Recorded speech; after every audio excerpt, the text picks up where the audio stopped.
Chapter 722. Have you heard? Prince Heng's men were robbed by a group of strong men yesterday. What do you mean by heard? I saw it with my own eyes. Just this morning, hundreds of people were tied naked to trees. That scene tsk. Immoral. It's really immoral. That's nothing. I also heard that when these people came back, they all covered their buttocks. I didn't expect the first prince's men to like this. Could it be that he also? Today there was a lot of discussion in Feng State City. People could be heard talking about something on the streets and alleys. That was because that piece of news was simply too shocking to them.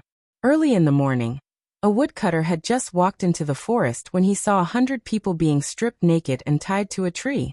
Perhaps because of the morning, some uncontrollable changes had occurred to their bodies. Just thinking about it was a spectacular sight. That kind of scene and that kind of image would linger in the mind of anyone who saw it for the rest of their lives. Ever since the first prince had come to Feng State, he had been arresting people and discussing the crime. Now he had done such a thing. It had firmly occupied the headlines of Feng State daily. It was believed that this incident would occupy the headlines for a long time. When Lin Yong told Lin Wanru about these things, it was of course the edited version. I don't know where this strong man came from. He did things so decisively. It's so satisfying. His face was full of excitement. Then he put something on the table and said, "Miss, this is what you wanted." He looked at the poetry book that he had just bought and asked, "Miss, is the Li brothers really the #1 talent of the Jing Kingdom? Were these poems and lyrics also written by him?" Lin Wanru didn't answer. Lin Yong looked around, shook his head, and walked out. Anyway, that was what the people outside said. When he bought the poetry book, he was almost squeezed out by the young ladies. He really didn't expect that a pretty boy like the Li brothers would be so popular with women. Lin Yong walked to the entrance of Fonglin Park and looked in a certain direction out of habit. He couldn't help but lick his lips. It's almost time to eat again.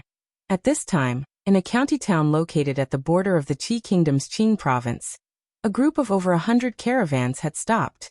They were seated in the largest restaurant in the county town. That's all there is to making money. Fong didn't forget to sigh as he chewed on the pork shoulder. He had the capital to be arrogant. In one night, he had produced 600,000 taels of silver. Anyone could be a little arrogant. However, there was a slight delay in time. Bing province was not far from Feng province. Presumably, they had already received the news.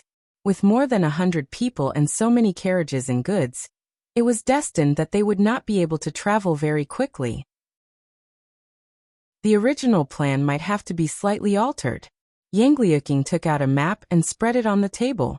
He pointed at a place in front of them and said, "Marshal Uncle, with our current speed, it will take us 1.5 days to reach Chongzhou. If we travel at top speed from Fengzhou, we can reach there in a day. So, we can't go back through Chongzhou. Is there any other way?" Yang Liuqing nodded. He used his finger to draw on the map and said, "If we go west from here, we can go around Chongzhou. It might take us a few days, but it's safe enough." Although they had 2 grandmasters and over 100 top-notch martial arts masters, it wouldn't be a problem for them to break through a city that wasn't heavily guarded. They had to go back. It was better not to cause so much trouble. If they really did that, they were afraid that casualties would be unavoidable. It was not worth it. Li looked at the map. Yang Liuqing explained, "If we go west from here for another day, we will almost reach the border of the Wu Kingdom. We can go around here. This is the chaotic land where the Qi Kingdom, Jing Kingdom, and Wu Kingdom intersect. If we go through here, we can go around Chongzhou. In another 2 days, we will reach Xuzhou." Fong asked doubtfully, "Didn't you say that place is very chaotic? I heard that there are countless mountain bandits and bandits running amok. Will there be trouble?" Yang Liuqing shook her head and said, "This mountain range stretches on and on. There are countless mountain bandits and bandits here. But the really powerful mountain bandits are all in the depths. The power is complicated, and the specific situation is not that simple. In short, there are only some small bandits on the periphery.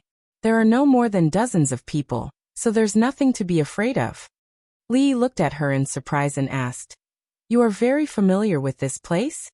Yang Liuqing was stunned. She nodded and said, I learned about it when I came here. There shouldn't be much difference. The slovenly old man looked at Yang Liuqing meaningfully, and spat out the chicken bone in his mouth. He said, this girl is right. Although that place is a little chaotic, as long as we don't go too deep and encounter those hard-to-chew bones, there won't be any big problem. Even the slovenly old man said that it was hard to chew bones. It seemed that that place was really not simple. Li looked at the map carefully. This time, they just passed the periphery, so there shouldn't be any problem. He nodded and said, then let's go here. King of Shu's mansion, Shuzhou. King of Shu paced anxiously in the hall with a gloomy expression. When footsteps came from outside the hall, he immediately asked before the person who came in said anything. How is it? Any news from there?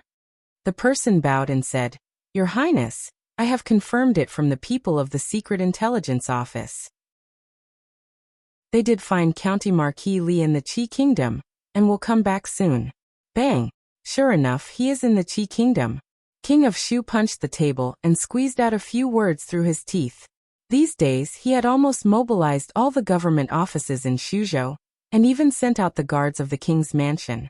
In order to find him, he had spent a lot of effort. He didn't expect that Li Yi was not in the Jing Kingdom or Shuzhou at all. Didn't that mean that all the effort he put in was for naught? Thinking of this, King of Shu immediately felt that he had been fooled.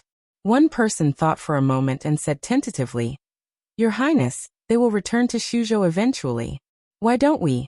Shuzhou has now been taken over by the Secret Intelligence Office. In the crowd, Jiang Zian glanced at the person and said, At first, General Fan thought the same as you. Now grass can grow on his grave. Thinking of something, the person stopped talking and his face immediately turned pale. The people of the Secret Intelligence Office from the Jing Kingdom wanted to take over the military power on the first day they arrived in Shuzhou. Shuzhou was far away from the emperor, so the orders from the Jing Kingdom had little effect here. It had always been like this. On that day, a garrison general said that the request of the Secret Intelligence Office was unreasonable, and he would not hand over the power even if he died. As a result, he really died. He had just been buried not long ago. But not long after, grass would grow on his grave. King of Shu didn't speak, but the blue veins on his forehead couldn't help throbbing. As the first prince, he was suppressed every step he took in the Jing Kingdom, and was even beaten in front of the civil and military officials. Now he came to Shuzhou and couldn't make decisions on his own fief. This was the most depressing thing in his heart. The atmosphere in the hall was a little depressing. At this time, another servant of the prince's mansion came in and said, Your Highness, young Master Fang Yongfang wants to see you. King of Shu nodded and said, Let him in. Chapter 723. Your Highness, King of Shu. The young man surnamed Fang came in from outside. He first bowed to King of Shu, and then turned his head to look around. King of Shu looked around, waved his hand and said, You can leave now. Hearing this, everyone left one after another. Only King of Shu and the young man surnamed Fang were left in the hall. King of Shu looked at him and said lightly, Li Yi is coming back. What? Fang Yong's expression changed immediately. He went to the Qi Kingdom recently and will be back soon. King of Shu looked at him and asked, Can your people get rid of him before he arrives in Shuzhou? Fang Yong's expression changed for a while. He shook his head and said, No. The power of the holy religion in Shuzhou was weak. Her Majesty was injured and had not recovered yet. A large number of masters gathered in Shuzhou some time ago suddenly appeared, and then disappeared. It was said that they went to the Qi Kingdom. Now that he thought about it, it must have something to do with Li Yi. With the remaining power of the holy religion in Shuzhou, even if another guru came, they would be at risk of being destroyed, let alone so many masters. The right thing to do was to escape before they came back. They didn't even dare to take back the token of the Blue Dragon ambassador. How could they have other plans? Didn't you say that you have 100,000 followers? King of Shu looked at him angrily and said, Didn't you say that there are countless masters in your sect? You can't even handle such a small matter. How can I believe you? The young man surnamed Fang was expressionless.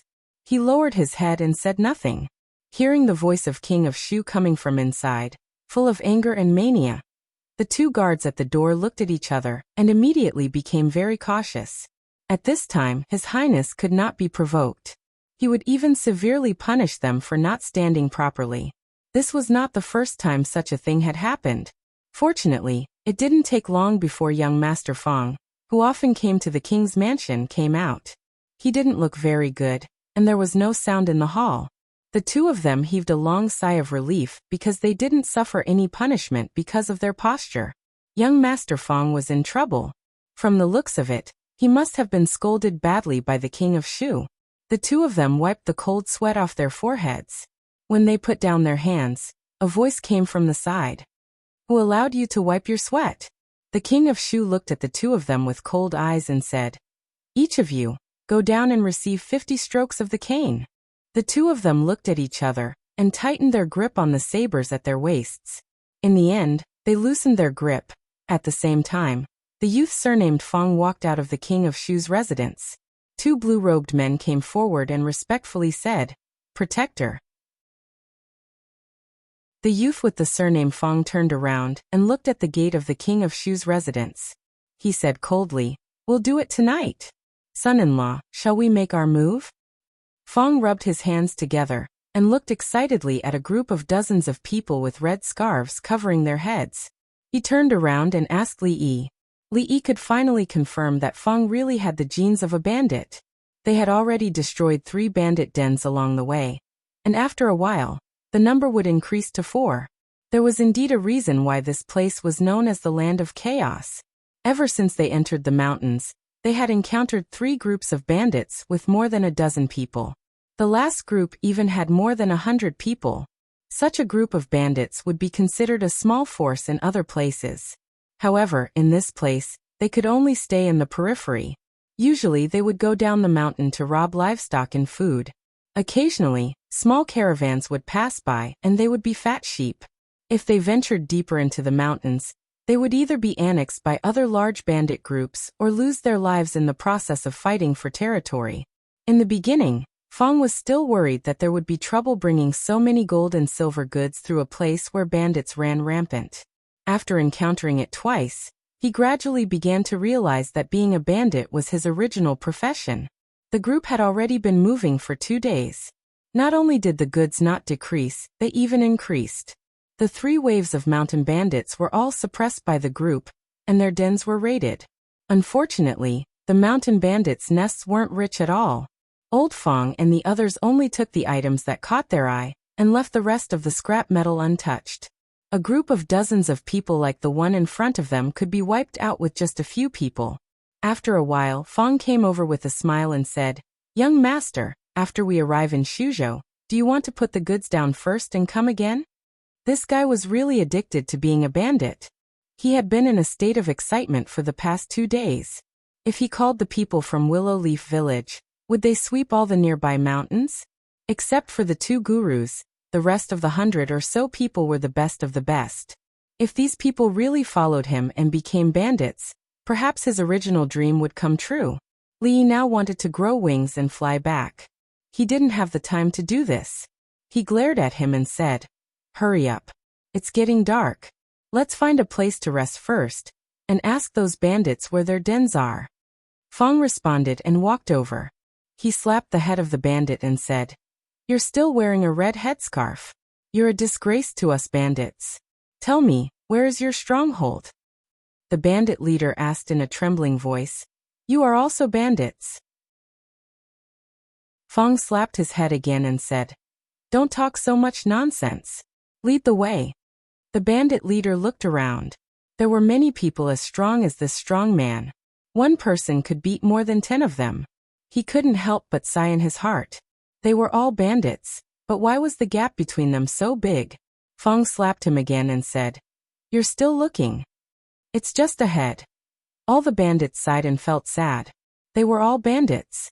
Why did bandits make things difficult for other bandits? Li rode on the horse and followed behind Mississippi Lu. At a certain moment, he inadvertently looked up and saw the expression on her face and the flickering light in her eyes. He couldn't help but be stunned. 100 miles ahead. A group of nearly 100 people was slowly traveling on a rugged mountain path. Lady Fong, we've been walking for a day. Do you want to stop and rest? The man with the surname Fong lifted the curtain of the carriage and asked with concern. The middle-aged Taoist nun was sitting cross-legged in the carriage. Her face was pale, and she looked rather weak. She opened her eyes and said, "It's getting dark. We'll go a little further and set up camp here before it gets dark." "Yes." The man with the surname Fong responded and immediately waved his hand behind him. He said loudly, "Move faster. We'll set up camp here before it gets dark." The man with the surname Fong tripped on a rock on the mountain path and staggered. After he steadied himself, he looked down and revealed an extremely gloomy expression.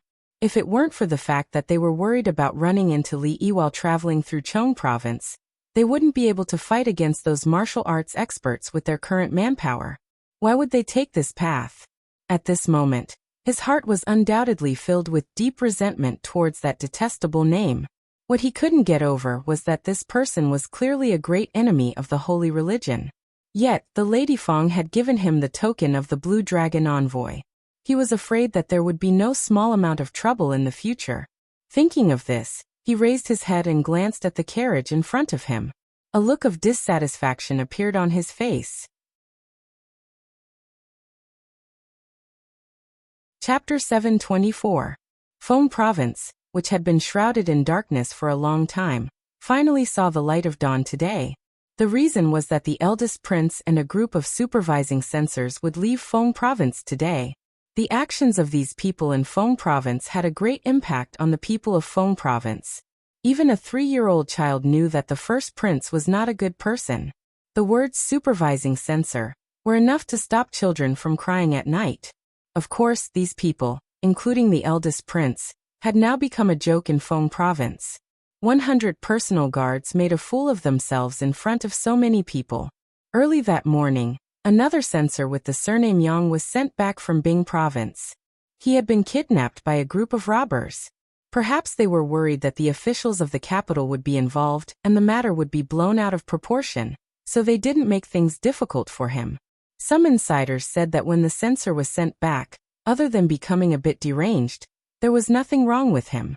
After the eldest prince and his entourage were sent out of the city gate, the entire Fong Province ushered in a carnival. The night market, which had not been open for a long time, was opened early when the sky had just darkened. Fong Province was brightly lit, and every family was in a jubilant mood. Lin Yong looked at the lights coming from the small courtyard next to Fonglin Garden. He walked through the courtyard and knocked on the door saying, "Miss, the shopkeepers of the Ma Su and by families have been standing in front of the Lin family's door for a day and a night. Old master asked me to ask you if you want to see them." "It's too late. Let's talk about it tomorrow morning." After a long time, a voice came from the room again. "Tomorrow?" Lin Yong nodded and looked up at the sky. There were no stars, so he shook his head and said, "Look at the weather, it might rain tonight." They are standing there in the cold. I don't know where the Li brothers have gone to. In a small county town dozens of miles away from Fong Province. In the relay station, Zhao Zheng looked at Zhao Yi and said in a deep voice, "I was framed." Zhao Yi nodded and said, "I know. They kidnapped Yang Kong. He has the token of Prince Heng's mansion," Zhao Zheng said again. Zhao Yi nodded again and said, "I know. It's useless even if I know." He turned his head to look at Zhao Zheng and said, "In the end, the matter of discussing the silver of guilt was caused by Imperial Brother, and Imperial Father does not know." Zhao Yi sighed and said, "When you return to the capital this time, I'm afraid you have to make preparations." Zhao Zheng clenched his fists so tightly that his nails dug into his palms. He couldn't understand how he, the Grand Crown Prince of the Qi Kingdom, had ended up in such a predicament when he had the upper hand. Who was that master who didn't leave his name? Neither the eldest prince of the Qi Kingdom nor the eldest prince of the Jing Kingdom could figure it out. The King of Shu's eyes were bloodshot as he smashed an inkstone on the table. The inkstone struck the forehead of a guard who was kneeling below. Blood immediately gushed out. But the guard did not dare to wipe it with his hands. "Trash! All of you are trash. It's already been 3 days, and not a single clue has been found." The county magistrate of Yong County stood in the corner. Beside him, Jiang Zian lowered his head and said nothing. 3 days ago, the treasury of the King of Shu's mansion was ransacked by a group of bandits. They dug a secret tunnel from the outside all the way into the treasury. It was not discovered until the next day. At that time, the treasury was already empty. All the gold and silver treasures had been stolen. Not even a copper coin was left for the King of Shu. In other words, the King of Shu was probably the poorest prince in the Jing Kingdom now. If it wasn't for his identity, he would be worrying about what to eat for his next meal. In the past 3 days, the King of Shu had lost count of how many times he had lost his temper. However, 3 days had passed, and the entire Shuzhou had not been able to find out who the culprit was. Jiang Zian could understand the King of Shu. If the small box he had hidden under his bed had been stolen, he might have been even more furious than the King of Shu. After all, the entire Shuzhou was the King of Shu's fief. He could easily plunder it a few times and obtain countless taels of silver. Jiang Zian's private savings were accumulated little by little. Get out, all of you, get out of here. If you can't get it back, don't come back to see me. The King of Shu overturned a few tables and chairs. Seeing this, the crowd immediately retreated. Walking out of the mansion, Jiang Zian looked at the county magistrate of Yong County and said, Fang Yong and the others left 3 days ago. Could it be? The county magistrate shook his head and said, Impossible. Given his relationship with Her Highness, how could he do such a thing? Jiang Zian nodded and simply kept his mouth shut. The man named Fang Yong obviously had an unusual relationship with Her Highness. Every time they talked, he would drive them away. These things were not something they could handle. In addition, there was another thing that made him feel a myriad of emotions in his heart. In fact, he could no longer describe the specific feelings. That person was finally coming back. Jiang Zian sighed and looked in the direction of the city gate with an indescribable expression. After leaving Shuzhou and going south for another 100 miles, it was the chaotic place that people avoided. There were countless mountain bandits and bandits in the mountains. They often went down the mountains to loot caravans and disturb people's lives. Because of its special geographical location, both the Jing Kingdom, the Qi Kingdom and the Wu Kingdom adopted a laissez-faire attitude towards this place, which directly made the bandits there more rampant. Every night, if you looked down from the highest peak, you would find that the mountains were lit up with many lights, which showed that there were many bandits in the mountains. At this moment, a voice rang out from one of the thatched cottages on one of the mountains that was lit up with a faint light. Big brother, they outnumber us. Why don't we run away? The way down the mountain has been blocked by them. How can we run away? Tomorrow morning, we will fight to the death with them. At that time, we brothers will fight to the death for Big Brother. Big Brother just needs to escape and go back to live a good life with sister-in-law.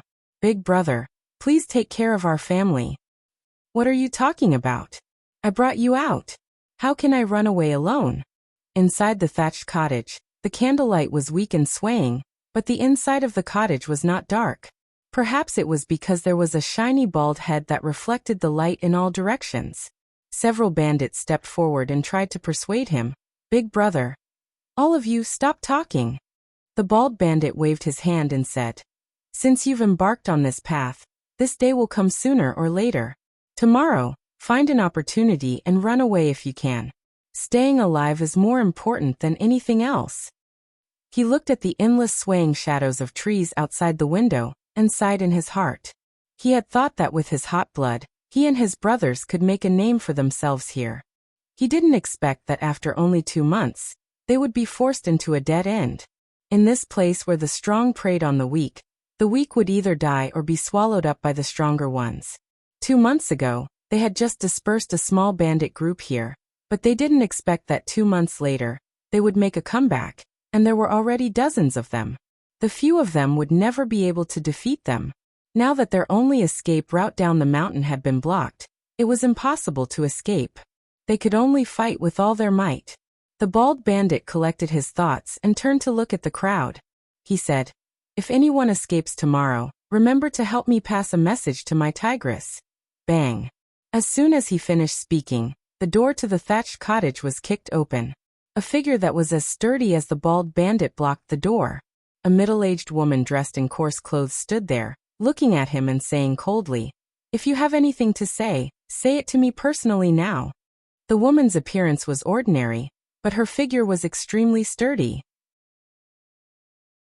However, the most eye-catching thing was not her sturdy figure, but the two mountain-splitting hammers in her hands, and her head that was also shiny without a single strand of hair. Especially after she walked into the thatched cottage, the entire room seemed to have become much brighter. "Why are you here?" The bald man was stunned, his face revealing a look of disbelief as he blurted out loudly. After speaking, he seemed to realize something and subconsciously retracted his head. His voice was as soft as a mosquito's. "Why are you here?"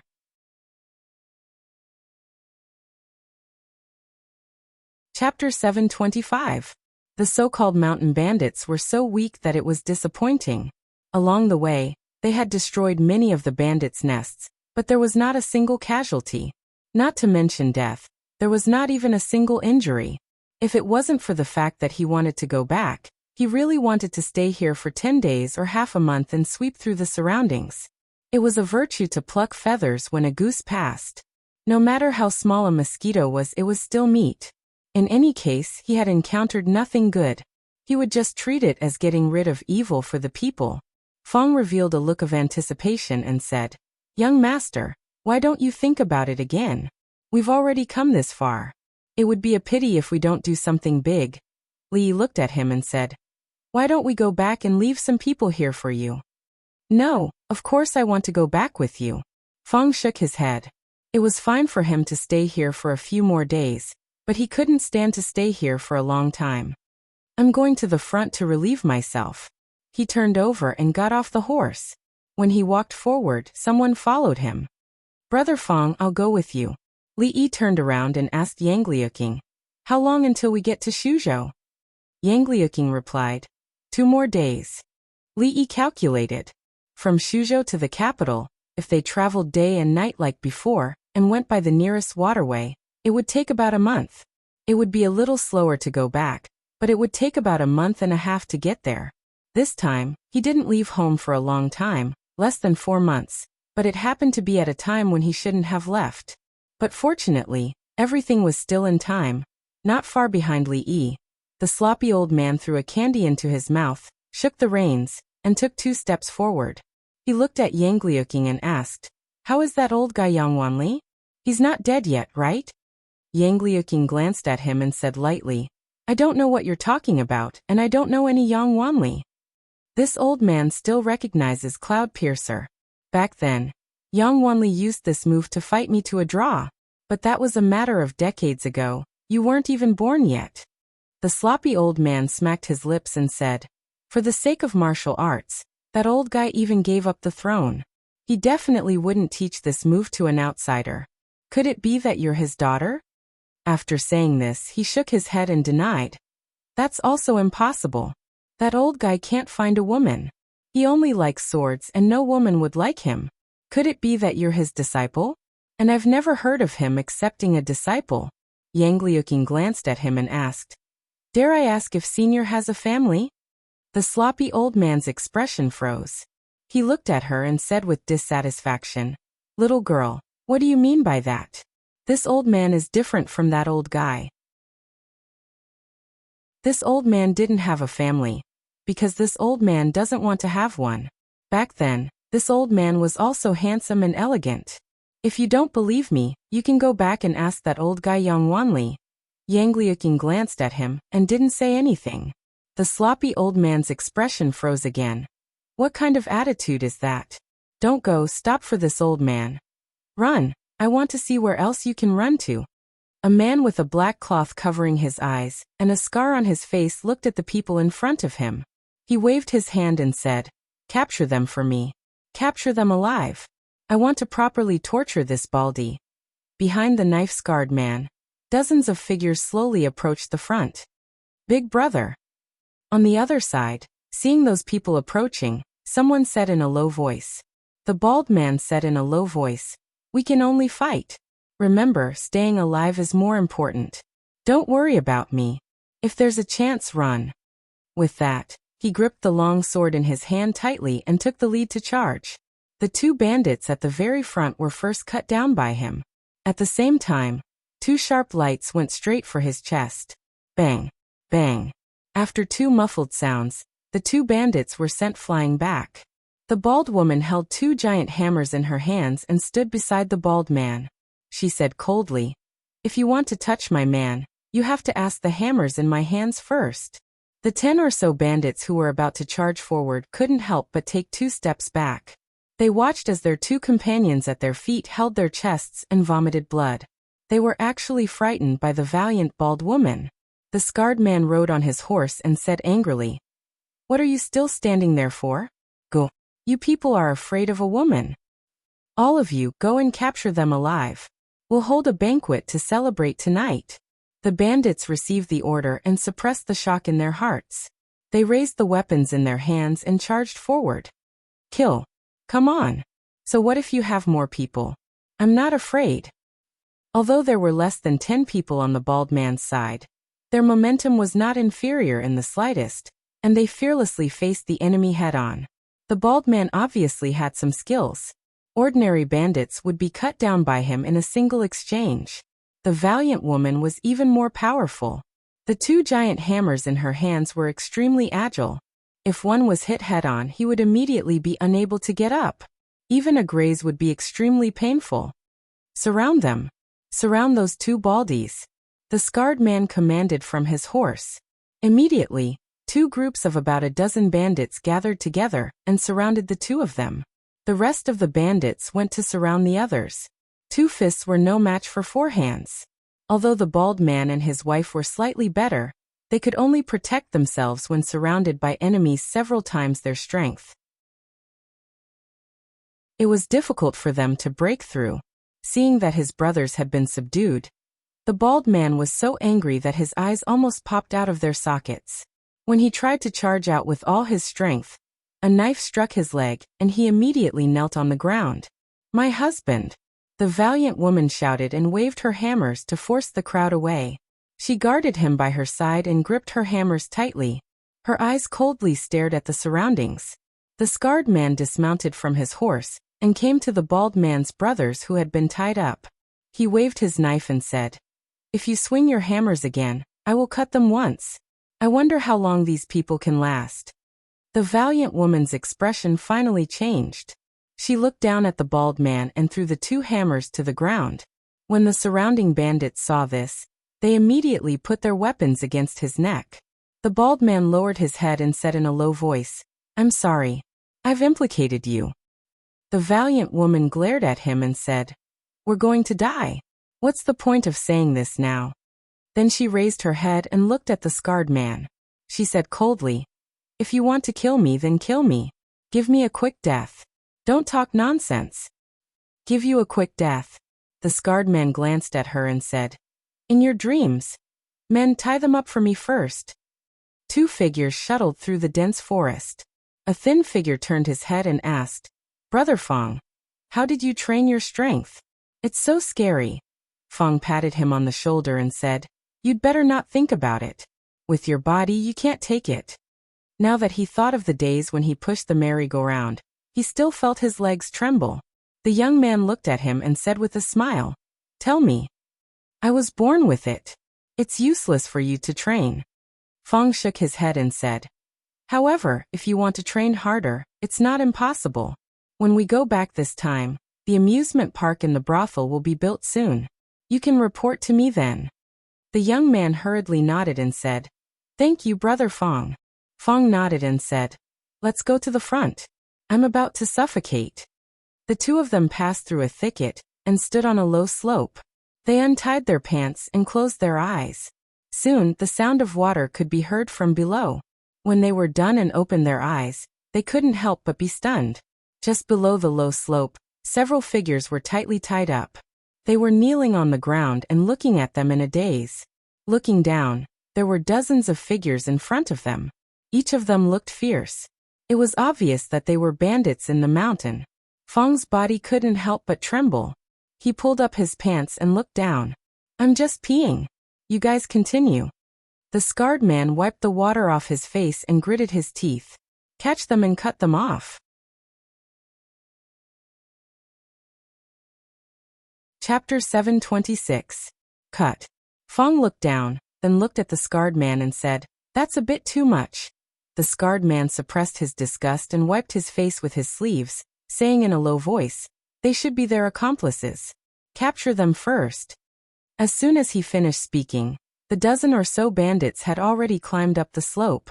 The youth beside Fong fastened his pants, then turned to look at him and asked, "Brother Fong, should we do it?"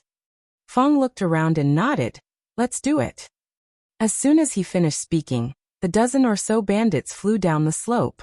While the scarred man was still in a daze, a black shadow had already pressed down from above and kicked him off his horse. His expression was twisted in pain, looking extremely hideous. He gritted his teeth and said, "Hurry up and attack."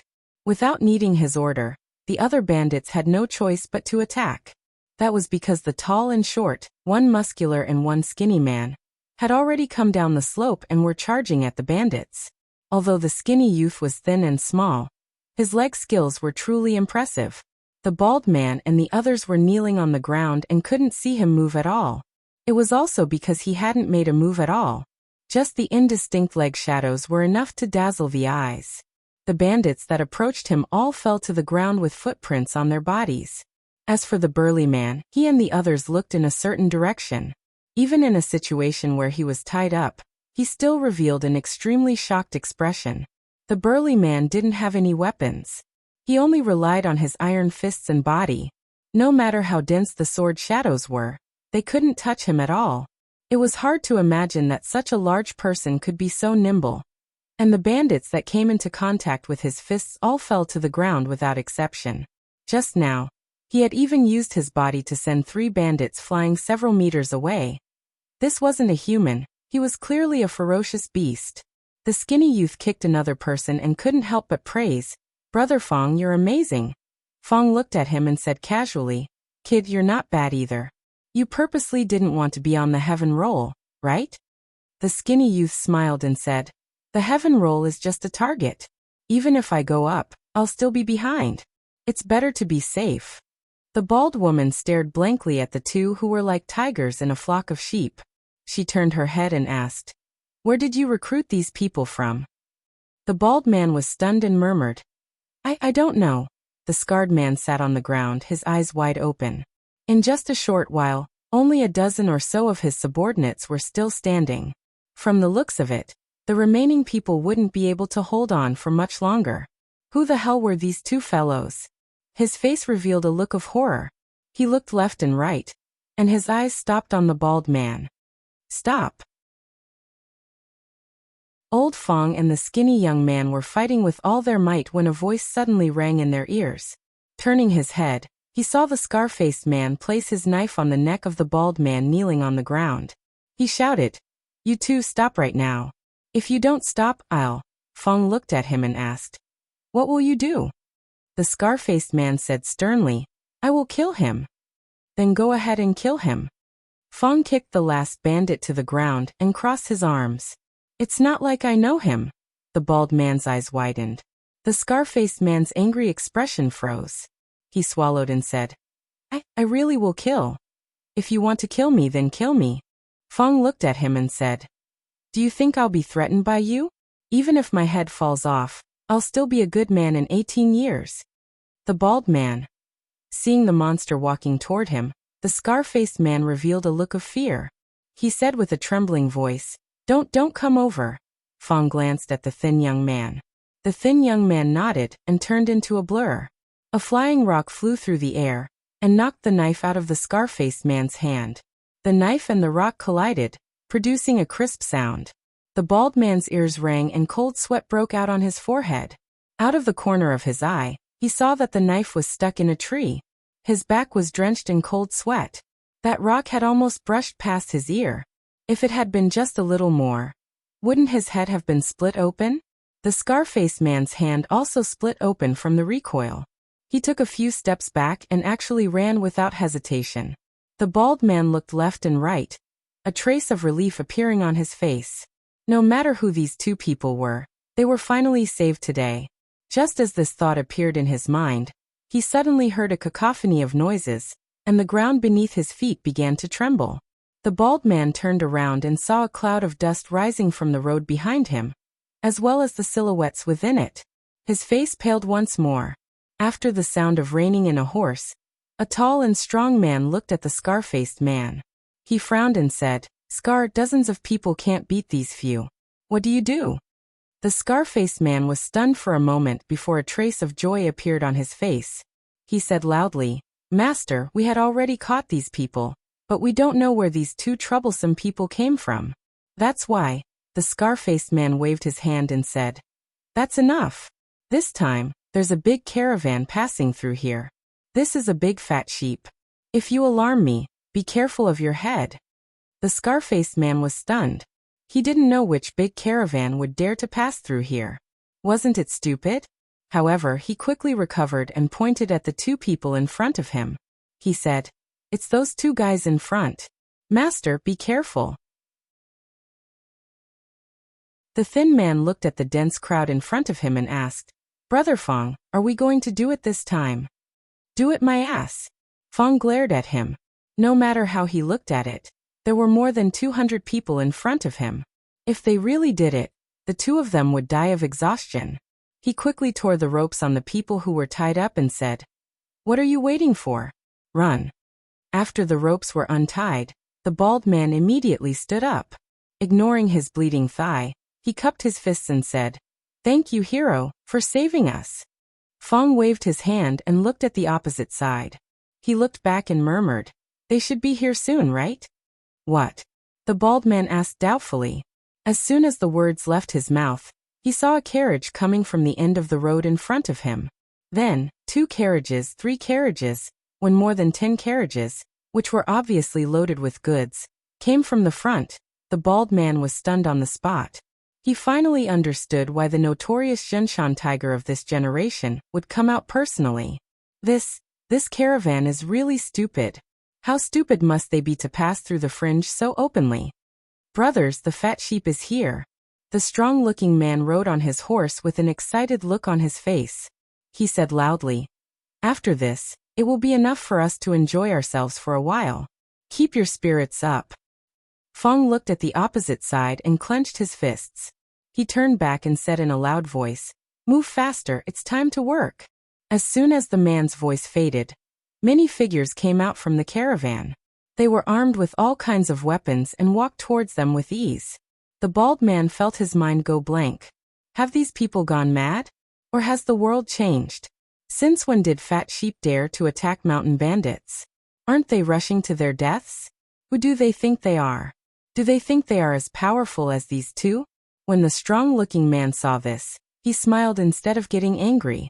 He waved his hand and said, "What are you waiting for? Go." When the two parties collided, the bald man's mouth was agape and he couldn't close it. His brothers and the bald woman were also dumbfounded. Like crushing dry weeds and smashing rotten wood. What bullsh asterisk Tijanshan tiger. His name is so resounding, and he even said that he's the most powerful bandit leader of this generation. It's all bullsh asterisk T. In an instant, he was dragged down from his horse by one of the bandits. After 2 kicks, he lay motionless on the ground. The others were also like chickens and dogs that couldn't withstand a single blow. No, it wasn't that they were chickens and dogs. It was that they had encountered a group of monsters. One person, even if they could defeat one of them, it would still be fine. Have you ever seen someone catch a blade or an arrow empty-handed? Have you ever seen someone punch someone? Have you ever seen a horse fall to the ground with a single punch? Have you ever seen bandits rob merchant caravans? Have you ever seen a merchant caravan robbing a bandit? He had really seen it. When the burly man stepped on Jinshan Tiger's head and asked him where their lair was and what valuable items they had, the bald man felt as though the faith he had built up over a long period of time had crumbled. Who are the bandits and who are the fat sheep? Is this world still the same as the world I'm familiar with?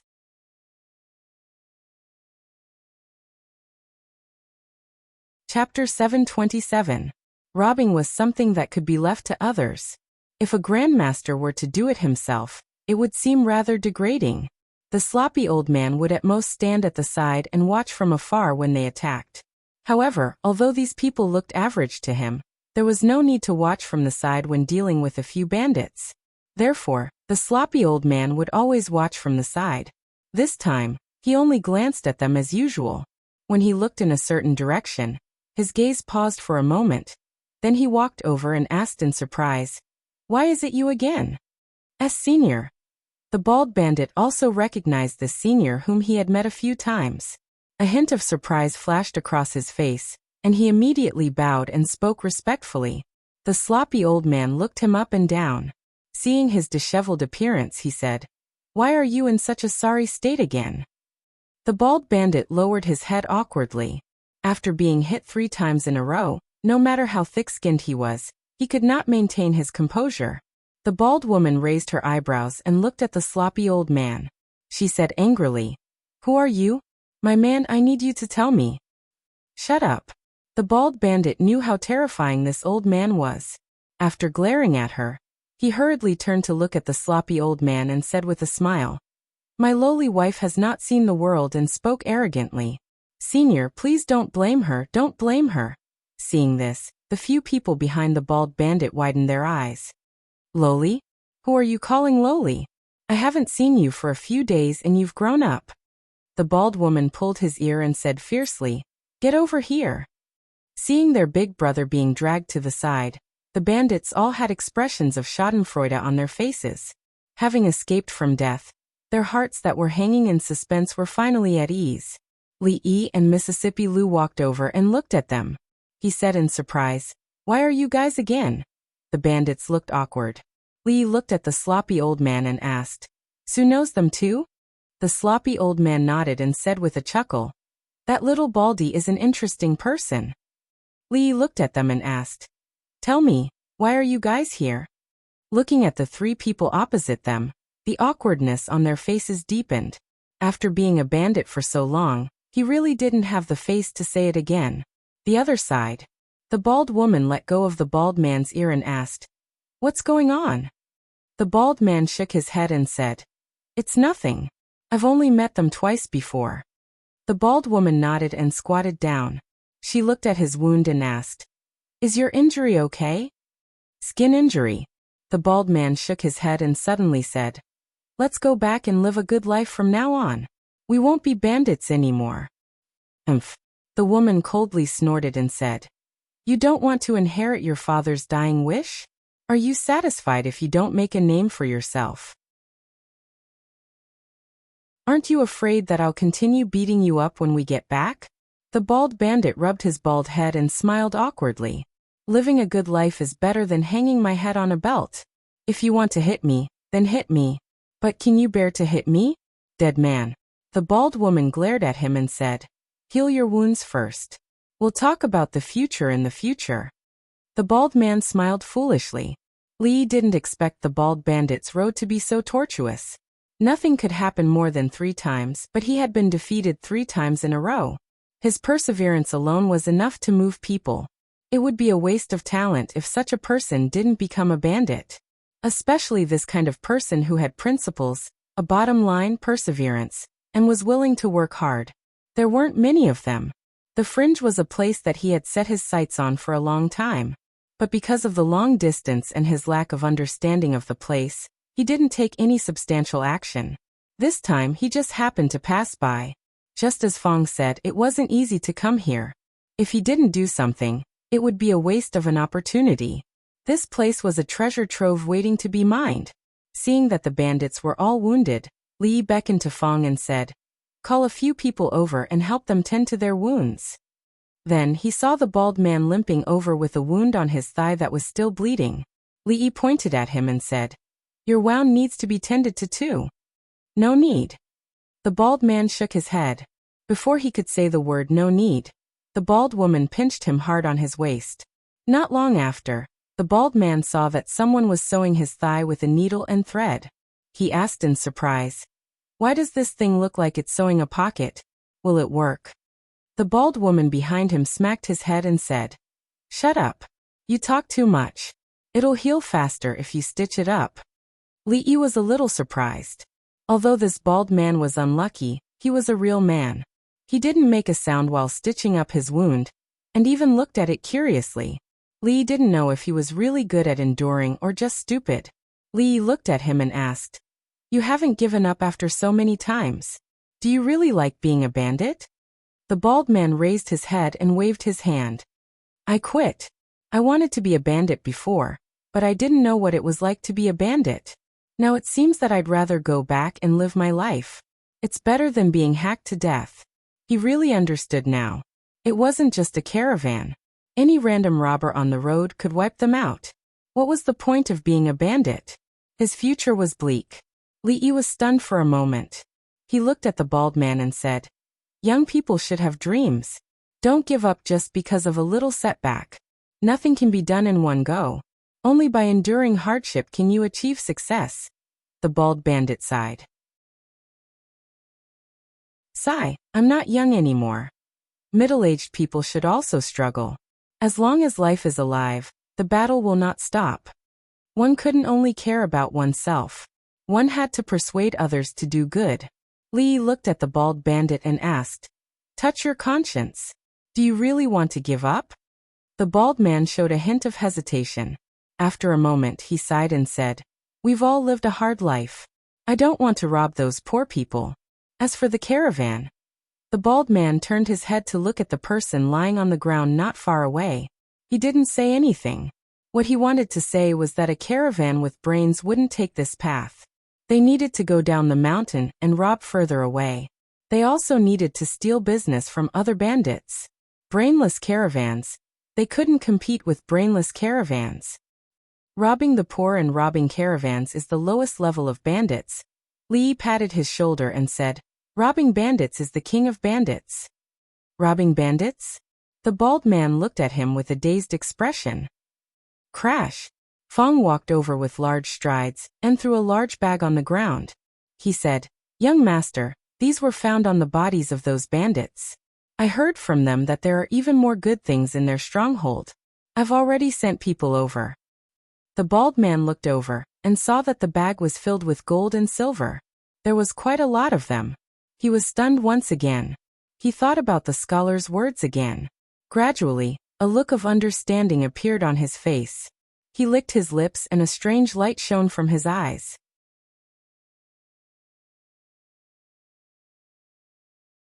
Chapter 728. A soldier who didn't want to be a general wasn't a good soldier. A tailor who didn't want to be a cook wasn't a good coachman. A bandit who didn't want to be the king of bandits wasn't a good baldy. The bald man really wanted to be a bandit. His grandfather was a bandit, his grandfather's grandfather was a bandit, his grandfather's grandfather's grandfather was a bandit. It was too long ago to trace back that far. All in all, his ancestors had this fine tradition for generations. When it came to his father's generation, he had no choice but to turn over a new leaf because his territory was taken away. With such a glorious history, how could he be willing to be mediocre? That was why he wanted to recreate the glory of his ancestors. But he failed. Once, twice, thrice. As the saying goes, nothing can happen more than 3 times. After failing 3 times in a row, and it was a crushing defeat without any suspense, anyone would be disheartened. But he still couldn't accept it. The scholar in front of him had indeed opened a new window for him. However, a thought was just a thought. He needed to have the strength to match it. In the fringe, bandits and bandits slaughtered and annexed each other's territories. The winner would naturally obtain a bigger territory and accept everything from the loser. As for the loser, he could only choose to submit or die. He didn't want to choose either of these 2 paths. The bald man waved his hand and said, "Forget it. The fringe isn't that simple. I might lose my life one day." Li shook his head regretfully and said, "All right then. Fong, go ask around and see who is willing to stay here. The first batch of people who stay will be treated like a manager. They will be given a house and a wife after 3 years. They can stay or leave as they please." Fong patted his chest and said, "Don't worry, young master. Along the way, those fellows have been suppressing their evil thoughts. Some of them have mentioned it to me. I'll go and talk to them now." The bald man was stunned and asked, "What do you mean?" Li waved his hand and said, "Don't worry. Our people aren't familiar with this place. It's inconvenient for them to stay here. We need to find a guide who is familiar with this place. I think that mountain tremor tiger is a good choice. Go and ask him if he's willing. Do something? The bald man mumbled.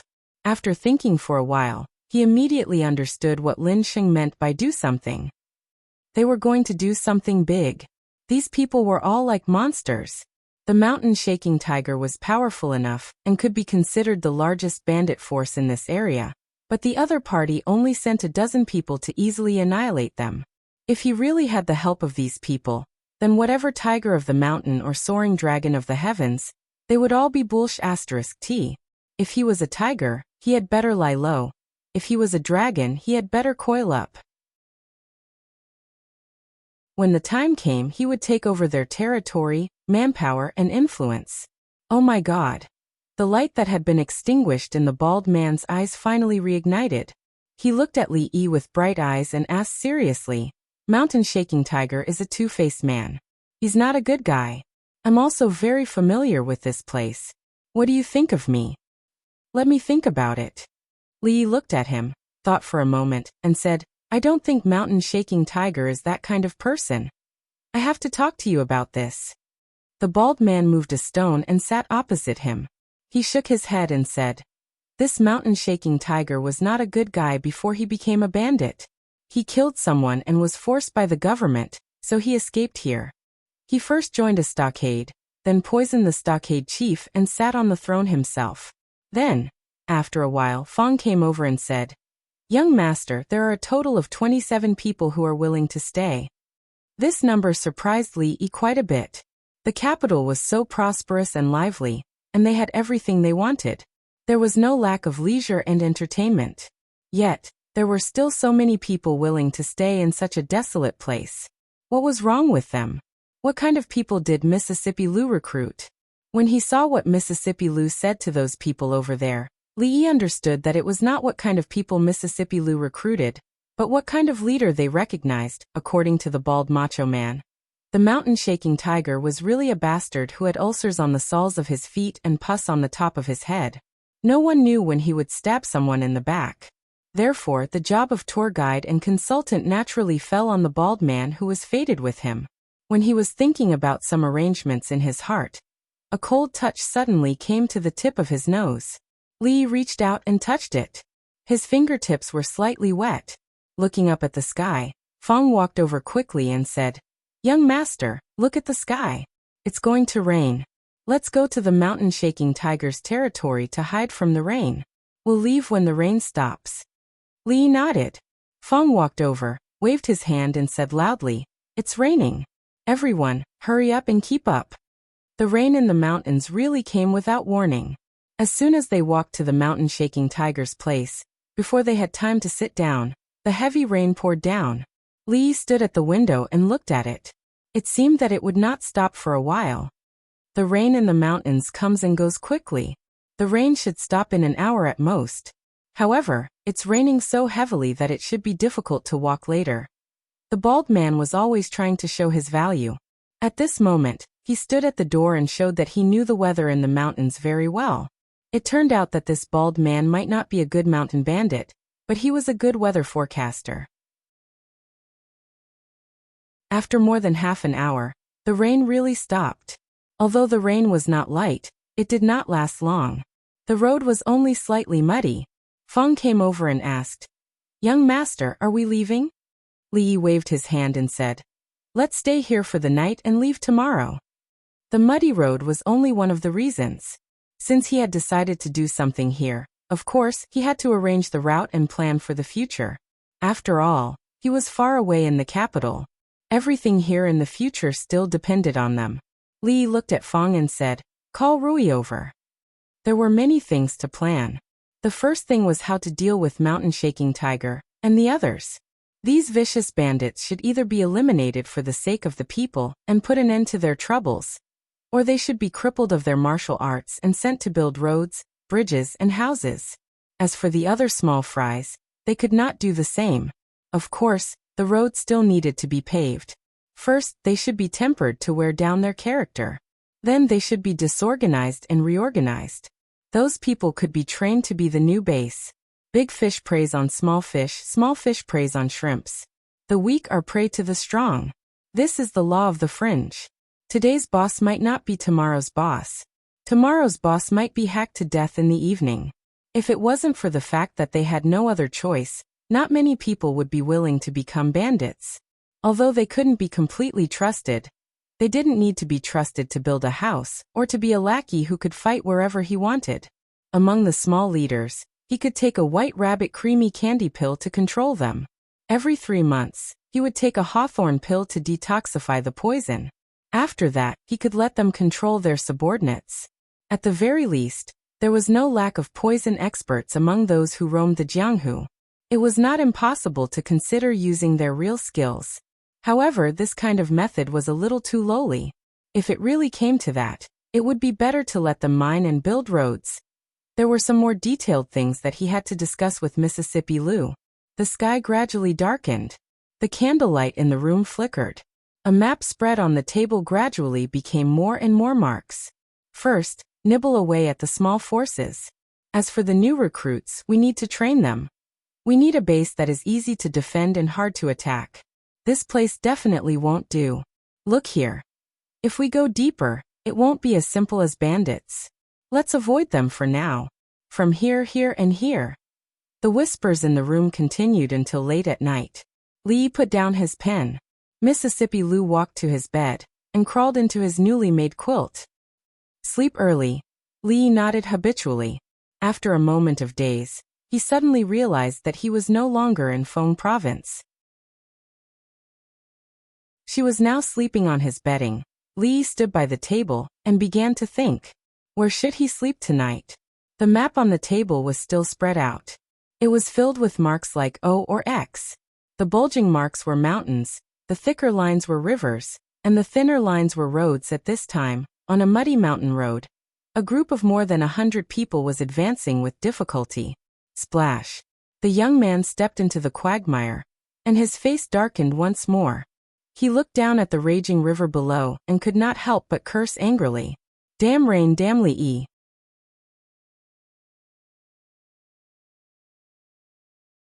Chapter 729. As a matter of fact, Lee didn't sleep at all last night. His decision to intervene in the fringe's affairs wasn't a spur-of-the-moment decision.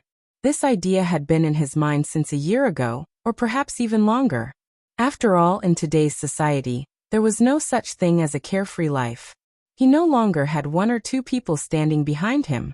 No matter what kind of trouble he might encounter in the future, he had to leave at least 17 or 18 escape routes for himself. He spent the entire night making the arrangements for the fringe's future as detailed as possible.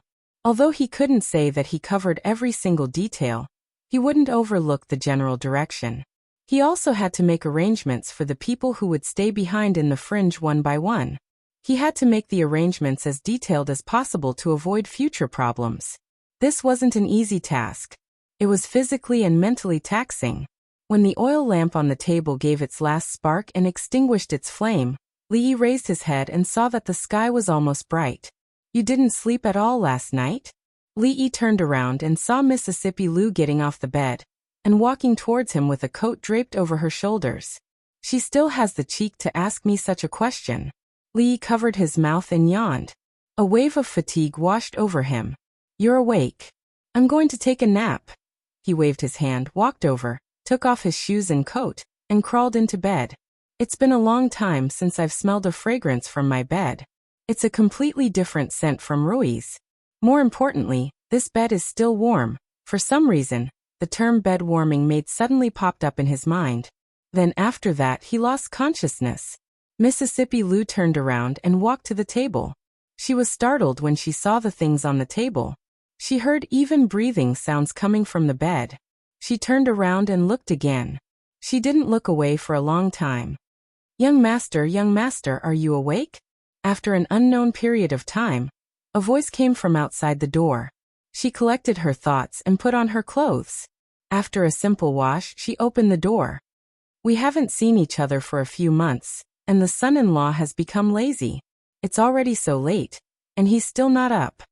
Fong stood at the door and muttered softly.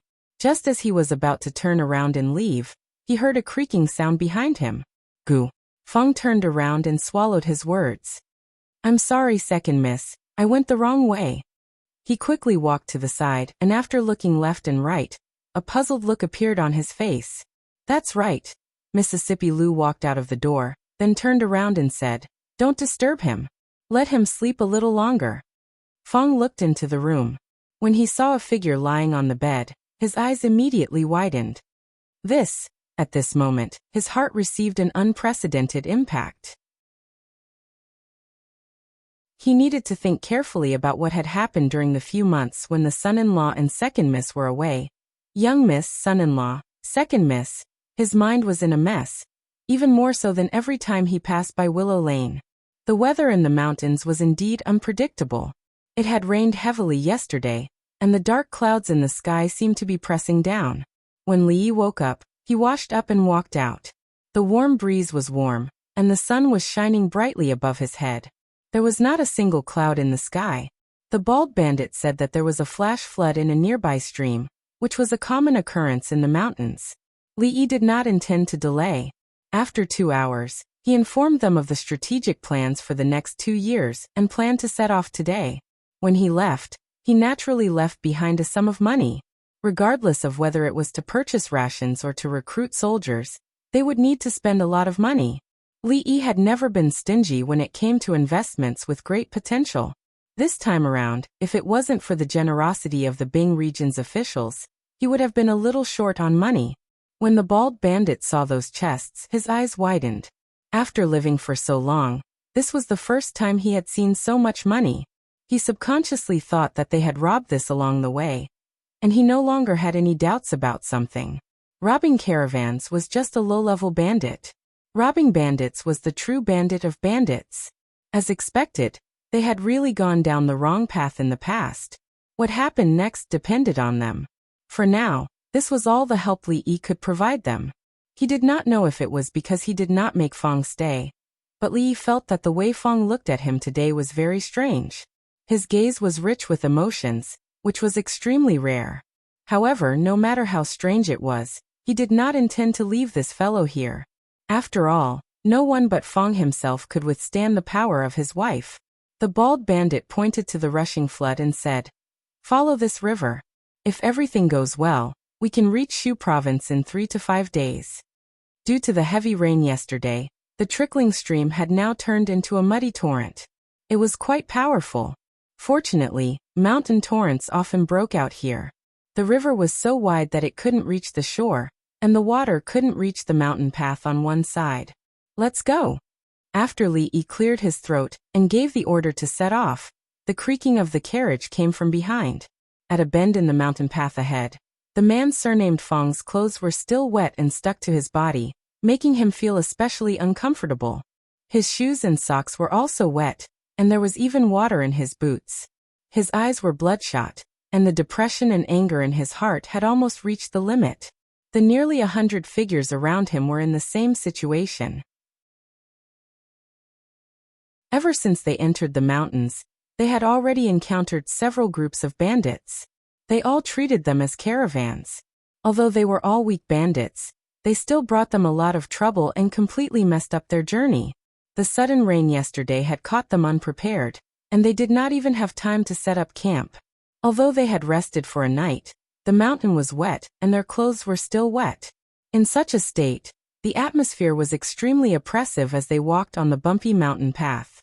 Damn it, Li, don't let me meet you again. As he cursed angrily, the group of people had already reached a bend in the mountain path. The carriage in front of them suddenly stopped. The youth named Fong looked up and saw that 1,000 feet away, the figure in front of them, as well as the creaking sound of the carriage, was very, very close. Protector, there seems to be a caravan in front. A hint of impatience appeared on the man surnamed Fong's face. Although he did not know which caravan dared to pass through here, since he had encountered them, there was no reason for him to let them go. He waved his hand and was about to speak when a figure suddenly flew out from the carriage. The middle-aged Taoist nun's face was slightly pale, and her eyes were filled with shock and uncertainty as she looked ahead. And there really are caravans passing through this place, Li said in astonishment as he looked at the horse carriage and the silhouette of the people not far away from him. However, the surprise on his face quickly disappeared. Looking at the figures in blue and yellow, he dismounted and muttered, "It can't be." It was unknown when the sloppy old man had appeared beside him. After throwing a piece of candy into his mouth, he fiercely chewed and slowly said, "Yes." Old Taoist Yuan appeared on his other side. Looking at the figure in front, he said, "So it's her?"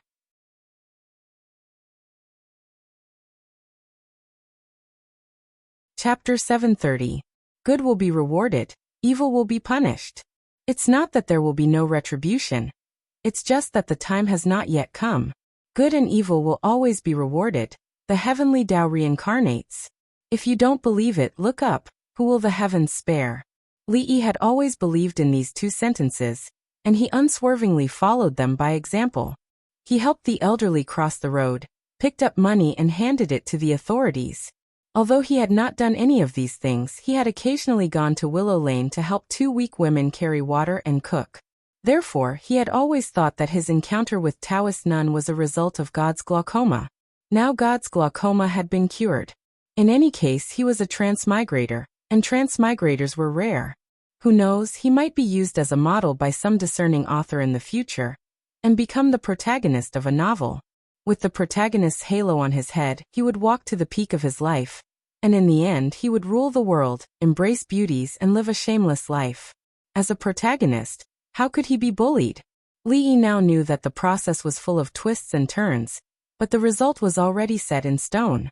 All the twists and turns were waiting for him. Li Yi looked left and right, and said, "Elder Yuan Su, this time, I'll leave it to you. Taoist priests and Taoist nuns, none of them are good." Su nodded strangely and said, "Leave that damn Taoist nun to me." The middle-aged Taoist priest glanced at him, but did not say anything. Li Yi turned around, pointed to the front, and said, "Those people are not simple, everyone be careful." Along the way, they were already familiar with this kind of thing, and did not even need to explain or say much. The crowd behind them had already started moving. In front, looking at the crowd pressing toward them, as well as the two extremely dangerous figures in front of them, Taoist nun's face finally darkened. Retreat! As soon as her voice fell, she had already disappeared. That thing! The youth surnamed Feng had already realized something, and his expression changed. He looked ahead, then looked at the rushing torrent below, and waved his hand to the back, gritted his teeth, and jumped down. He was already clear about the strength of those people. This time, he had chosen this path to avoid them, but who would have thought? The man with the surname Feng's actions were like throwing a stone into the surging muddy water, instantly disappearing without a trace. Li Yi looked at the yellow-clothed and blue-clothed people jumping into the mountain torrent like dumplings. He couldn't help but be stunned. After a long time he sighed and murmured, "They are really cruel to themselves." Su and Taoist Yuan went after the Taoist nun. As for the rest of the people, seeing that the situation was not good, they all jumped into the water and disappeared in an instant. Seeing that they did not hesitate at all, Li strongly suspected that the followers of the holy religion had really learned some secret techniques like the water escape technique. As the second most important person in the cult, he had never heard of something that even the ordinary members of the cult knew. The Taoist nun was so cunning. She actually hid it from him. In the end, there were still some people who did not react in time. Before they could use the water escape technique, their acupuncture points were sealed.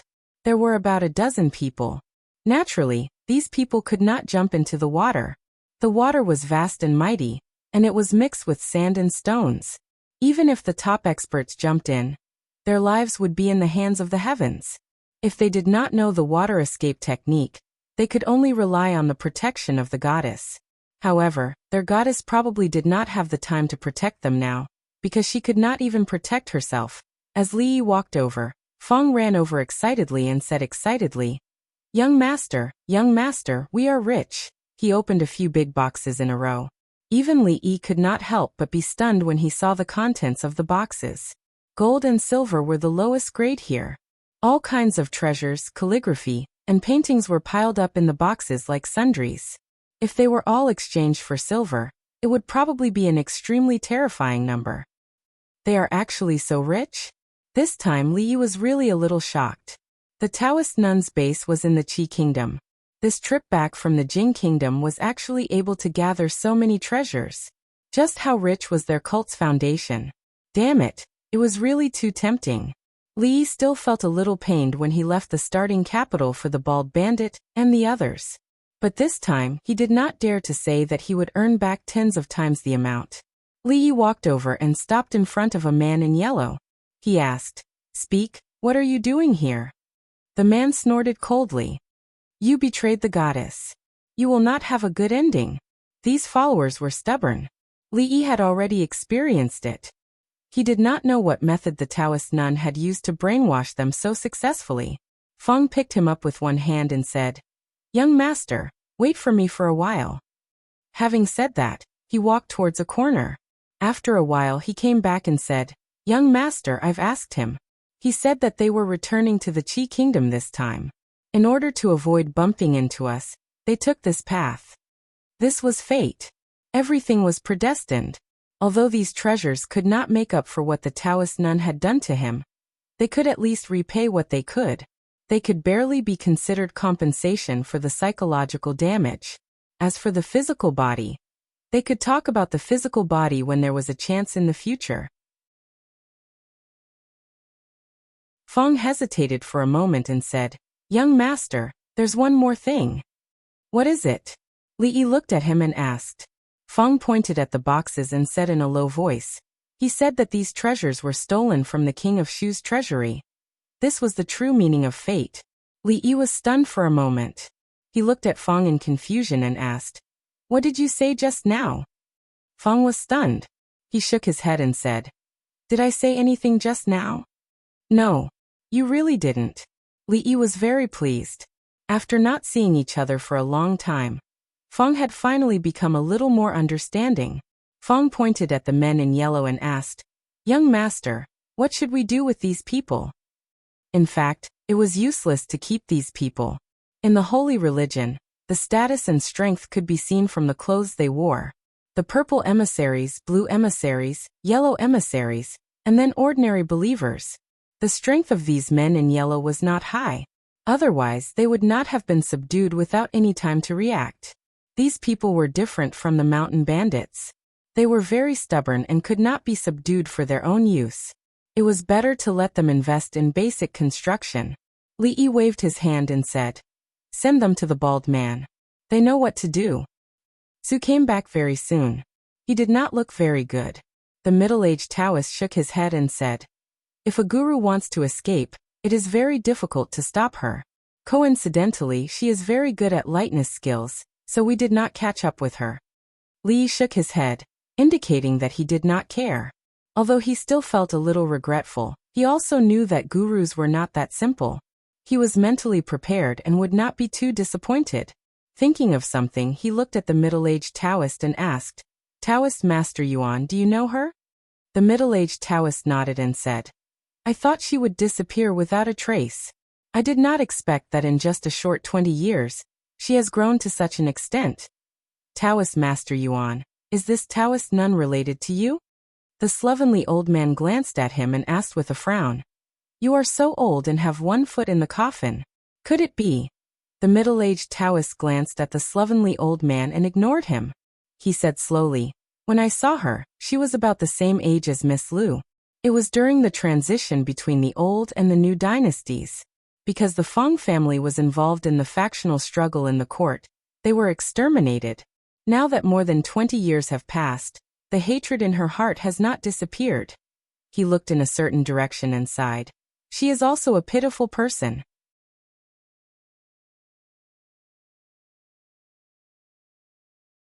Chapter 731. The grudge between the Taoist nun and the old emperor was deep. Li Yi had met them several times along the way. Although he did not know the ins and outs of the whole matter, he knew a little. Now he understood that there was more than just a grudge between them. The hatred of the extermination of the family was as deep as the sea. Although the old emperor had not ascended to the throne at that time, it was not wrong to put the blame on the Oldley family. Killing an entire family, and they were not allowed to rebel? Now that he thought about it, it had not been easy for the Taoist nun. traveling to other countries and enduring humiliation for more than 20 years, not only did his martial arts cultivation reach Songsha realm, he even managed to develop such a huge faction. If this were to be placed in a novel or drama, it would definitely be used as a revenge plot of the protagonist, and there would be no need for any changes at all. His conscience told him that if this had happened to him, he would have taken even more extreme measures. However, understanding was one thing, but he could not forgive what the Taoist nun had done. The one who killed her family was the old emperor's father. Of course, there was no way to take revenge. It was too difficult to take revenge on the old emperor.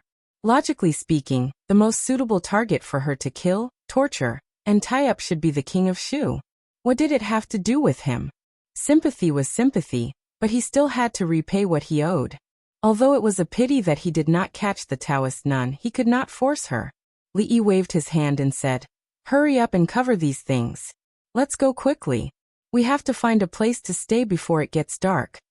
Night gradually fell. Somewhere in the open space in the mountains, simple tents had been set up. Lights shone from the tents. Outside the tents, there was a roaring bonfire. Toasts were exchanged in the surroundings, and the deer legs above the fire were dripping with fat, making a sizzling sound.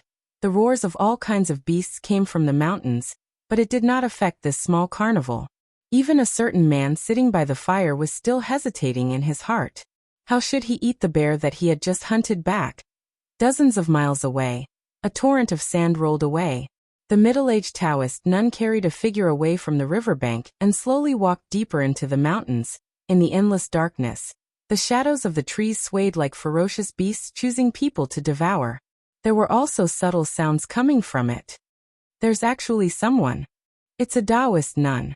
A Taoist nun is also passable. Several figures walked out of the darkness and chased after them. Shu Prefecture, King Shu's mansion. The king of Shu had become haggard in recent days. The servants in the residence could not relax, fearing that they would be scolded or punished by the king of Shu. "Your Highness, there's still no news." The king of Shu slumped on his seat. Someone came in from outside and said respectfully. The king of Shu looked up at him and asked, "Are you sure they are not in the Qi kingdom? We didn't find anything along the way." The king of Shu was slightly excited. Could it be that they met with an accident? The silver and treasures lost in the treasury might not be found this time. But if something happened to Li Yi and the others, such as choking to death while eating, choking to death while drinking water, or being crushed to death by a meteorite while walking, it would be good news for him. It could slightly dispel the depression in his heart and relieve his mood. At the thought of this possibility, even his face became slightly ruddy. It was also at this time that carriages drove into the city gate of Yong County. The guards at the city gate were about to go forward to check, but when they caught a glimpse of the sign shown by one of the carriages, their expressions changed and they immediately gave way respectfully. This was not the first time he had seen such a sign. The first time he saw it, it was because a general in the city had a conflict with those people. Now, when they were on duty every day, they would pass by the grave of that general. After the carriages entered the city gate, at the gate, there were immediately people running wildly toward the yamen. The streets of Yong County looked a little familiar to Li Yi. Not far away, the new Ru family inn had been built, but it had not opened for business yet. Standing at the entrance of the inn, Li Yi looked around. His surroundings had not changed much in the past few months, but his mood and situation were completely different from before and after. They had been traveling for nearly 10 days. Even if they were martial arts masters, they could not help but feel tired. After arriving in Shuzhou, everything was not so urgent. They could have a good sleep and recharge their energy. Tomorrow morning, they would officially set foot on the road home. Not long after he settled down, someone came in to report that the county magistrate of Yong County had arrived. The county magistrate did not come alone. Accompanying him were all the officials in the county government. Li Yi did not see Jiang Zian in the crowd, but he did not care. That brother Jiang should be feeling very bad at this time. All the officials in Yong County came to express their condolences, but they did not see the king of Shu. He had already arrived in Shuzhou. With the friendship between the two of them, why did the king of Shu not even show his face? Although the king of Shu might not be in a very good mood after his treasury was stolen, there was an old saying that a moment of spring night was worth 1,000 taels of gold. 1,000 taels of gold could be spent, but it would come back. Silver could be earned again if it was gone. Money was just a worldly possession. It was not too much to treat the king of Shu to a meal, was it? A stingy person would naturally not be able to achieve great things. The king of Shu would definitely not be able to achieve great things in the future. When he took a comfortable bath and lay on the bed for the first time in a long time, a satisfied expression appeared on his face. In the king of Shu's mansion, the young king of Shu's face was extremely gloomy. They are back. Your Highness, they have just arrived in Yong County. The king of Shu paced in the hall. After a while, someone came forward to report that the people from the intelligence office wanted to see him. No. Just say that I am not feeling well, and will not see anyone. The king of Shu waved his hand impatiently and said, You can report to I when they have left. Although he wanted to cut someone into 1,000 pieces, he could not make the decision in Shuzhou at this moment. Even if he really met them, he would feel even more depressed. Out of sight, out of mind. He simply did not even want to see the people from the intelligence office. In the county government of Yong County, the county magistrate of Yong County waved his hand and called a yamen runner over. He asked, Lord Jiang just said that he was not feeling well. Is he feeling better now? The yamen runner shook his head and said, Not yet. Lord Jiang has been resting in his room. The county magistrate knocked on the door and walked into a room. He saw Jiang Zian lying on the bed with a towel over his forehead and his face slightly pale. He asked with concern, Lord Jiang, how are you feeling? Do you need a doctor to come over? Jiang Zian shook his head with difficulty and said in a low voice, I am fine. I just reviewed a few cases last night. Maybe I caught a cold at that time. I will be fine after a few days of rest. The county magistrate sighed and said, Lord Jiang is a conscientious person. He is a role model for us. Jiang Zian said politely, It is my duty. It is what I should do. If it were not for the fact that he was in a hurry to rush back to the capital, Li would definitely stay in Shuzhou for a few more days to catch up with the king of Shu and get to know him better. But other than the necessary rest, he really did not want to waste any time outside. Early the next morning, he and Mississippi Lu packed lightly and left the city on a few fast horses with Fong, the sloppy old man, and Taoist Yuan by their side. As for the people behind them, Yang Liuqing was in charge, so it was fine to go back slowly.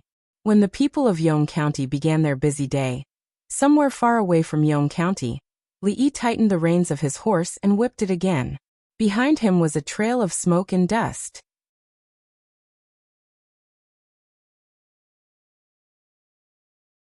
Chapter 732. Did he really leave? Hearing the servant's report, the king of Shu asked again with uncertainty. The servant immediately replied, It's certain. I saw them leave the city early in the morning. Hearing this, the king of Shu was slightly relieved. Then he was stunned and a trace of anger flashed across his face. The reason for his relief was that the god of plagues had left. The people of the secret intelligence office would naturally leave Shuzhou, and he would regain his absolute control over Shuzhou. As for the reason for his anger, it was because the first prince was relieved because of the departure of an insignificant county marquis. At this moment, the contradiction and entanglement in his heart were really not worth mentioning to others. After changing his expression for a while, he waved his hand to summon a trusted subordinate and gave him a letter, saying, Send this letter to the Cui family. The treasury had been robbed clean, and there was no way to make money for the time being. If they did not ask for help, the hundreds of people in the mansion of the king of Shu would have no food to eat. The county magistrate of Yong County had learned that County Marquis Li had left Yong County early in the morning. At noon, the people of the secret intelligence office also withdrew from the county government office. Finally gone, he murmured with a long sigh. All the officials of the Jing Kingdom were afraid of the secret intelligence office. In particular, he had nightmares for several days after seeing the general's head fall to the ground. During the days when their people stayed in the county government office, he couldn't even sleep well. After sending away the god of plagues, it was time to celebrate today.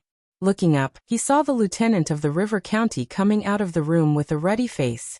The county magistrate looked at him and said, "Lord Jiang, you caught a cold. You'd better rest more." Jiang Zian waved his hand and said, "Thank you for your concern. Zian is fine now." Seeing the lieutenant of the River County walking out in high spirits, he didn't look as seriously ill as yesterday. The county magistrate touched his bulging belly and couldn't help sighing. It's good to be young. It was already late June, probably the hottest time of the year.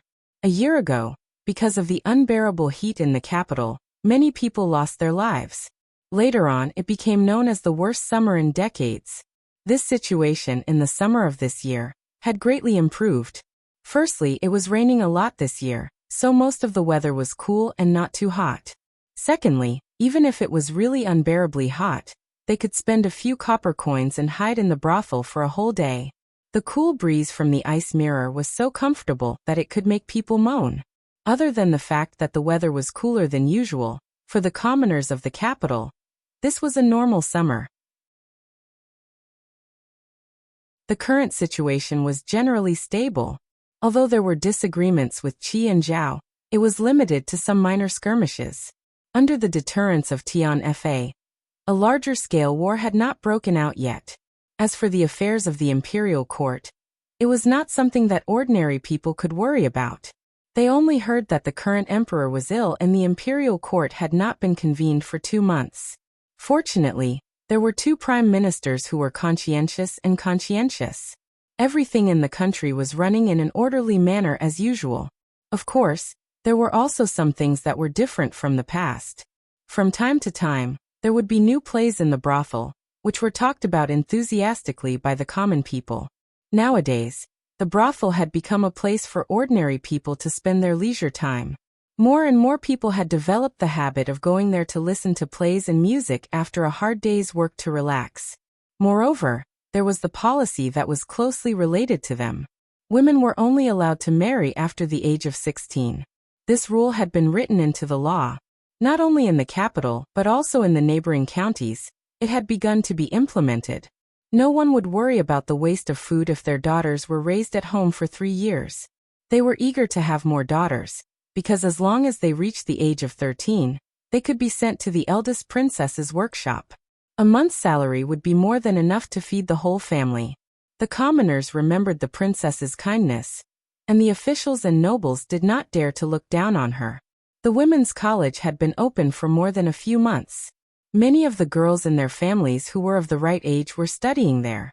On the opening day of the women's college, His Majesty and Her Majesty the Empress personally showed up and said some encouraging words, which directly expressed the royal family's attitude. The officials and nobles in the capital also understood that from now on, the girls who graduated from the women's college would be different from those ordinary girls. Compared with the women's college, the Academy of Sciences was a little less famous, because it did not recruit students from the public. Everyone in the Academy of Sciences was personally selected by the dean, Li Xian. This was also the most mysterious place in the 3 academies, which could be seen from the imperial guards who patrolled the area. Of course, the one that shone the brightest was the Mathematics College, which was in the same place as the other 2 colleges. A few months ago, the account investigation made them shine in the capital. For the first time, the officials of the court saw the horror of mathematics. In the following months, they solved countless problems for the court. The ministers of the Ministry of Works, the Ministry of Revenue, and the Ministry of War almost fought over some top students in the Mathematics College. His Royal Highness Prince Jean, who had always been regarded as a naughty child by the officials, was like a dazzling star. In a very short period of time, he rose rapidly. When the dean was not around, he temporarily took over the position of dean and managed the academy in good order. Many times, people would selectively ignore that he was just a child who had just turned 11. The capital seemed to be the capital of the past, and there was no earth-shaking change because of the absence of someone. The playboys were still playboys, but they would no longer be escorted to the palace gate and beaten with a wooden plank. The young princes lived safely in the palace, and would not be beaten in front of the civil and military officials. The rumor that the king of Shu was the reincarnation of a real dragon and could lead the Jing kingdom to prosperity and power had long disappeared, and was not as rampant as before. However, no matter whether it was the common people or the nobles, at some point in time, some strange thoughts would arise in the heart. The capital seemed to be too peaceful. Compared to a few months ago, it was so peaceful that people were not used to it. When he stood at the city gate again and saw the two words capital, Li felt an unprecedented sense of familiarity in his heart. County Marquis Li, follow me back to the palace to report. The old Taoist looked at him and said softly, don't let His Majesty wait too long. Report what? We'll talk about it when we have time. Li Yi waved his hand and shook the reins. He turned around and ran along the familiar path. The sloppy old man glanced at the middle-aged Taoist and quickly followed. Taoist priest Yuan this. A general of the intelligence division looked at the middle-aged Taoist with a troubled expression. I've already sent someone to the palace to report to His Majesty. If this, the middle-aged Taoist waved his hand and said, report as it is. In a small courtyard, a thin figure sat by a stone table. She held her chin with both hands and murmured, it's been 4 months and 9 days. Son-in-law and second miss had been gone for 4 months and 9 days. To her, this was a very, very long time. So long that she could not imagine it in the past. Fortunately, she received news some time ago that they would be back soon. However, they did not say when they would be back, so she could not even count. She maintained this posture, her head swaying left and right. At a certain moment, her eyes were suddenly covered by someone from behind. A familiar voice came from behind. Guess who I am? The little servant girl seemed to be thinner than before. Her face was not as round as before.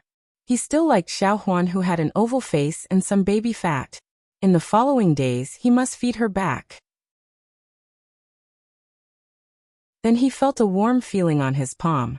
It was also a little wet. Then he heard the little servant girl's choked voice. Son-in-law. She suddenly turned around and hugged Li Yi tightly. She used all her strength, and Li Yi's chest was soon wet. The little servant girl was indeed made of water.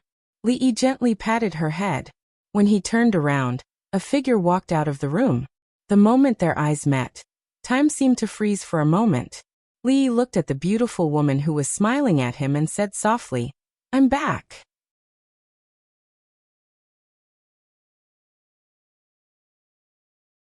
Chapter 733.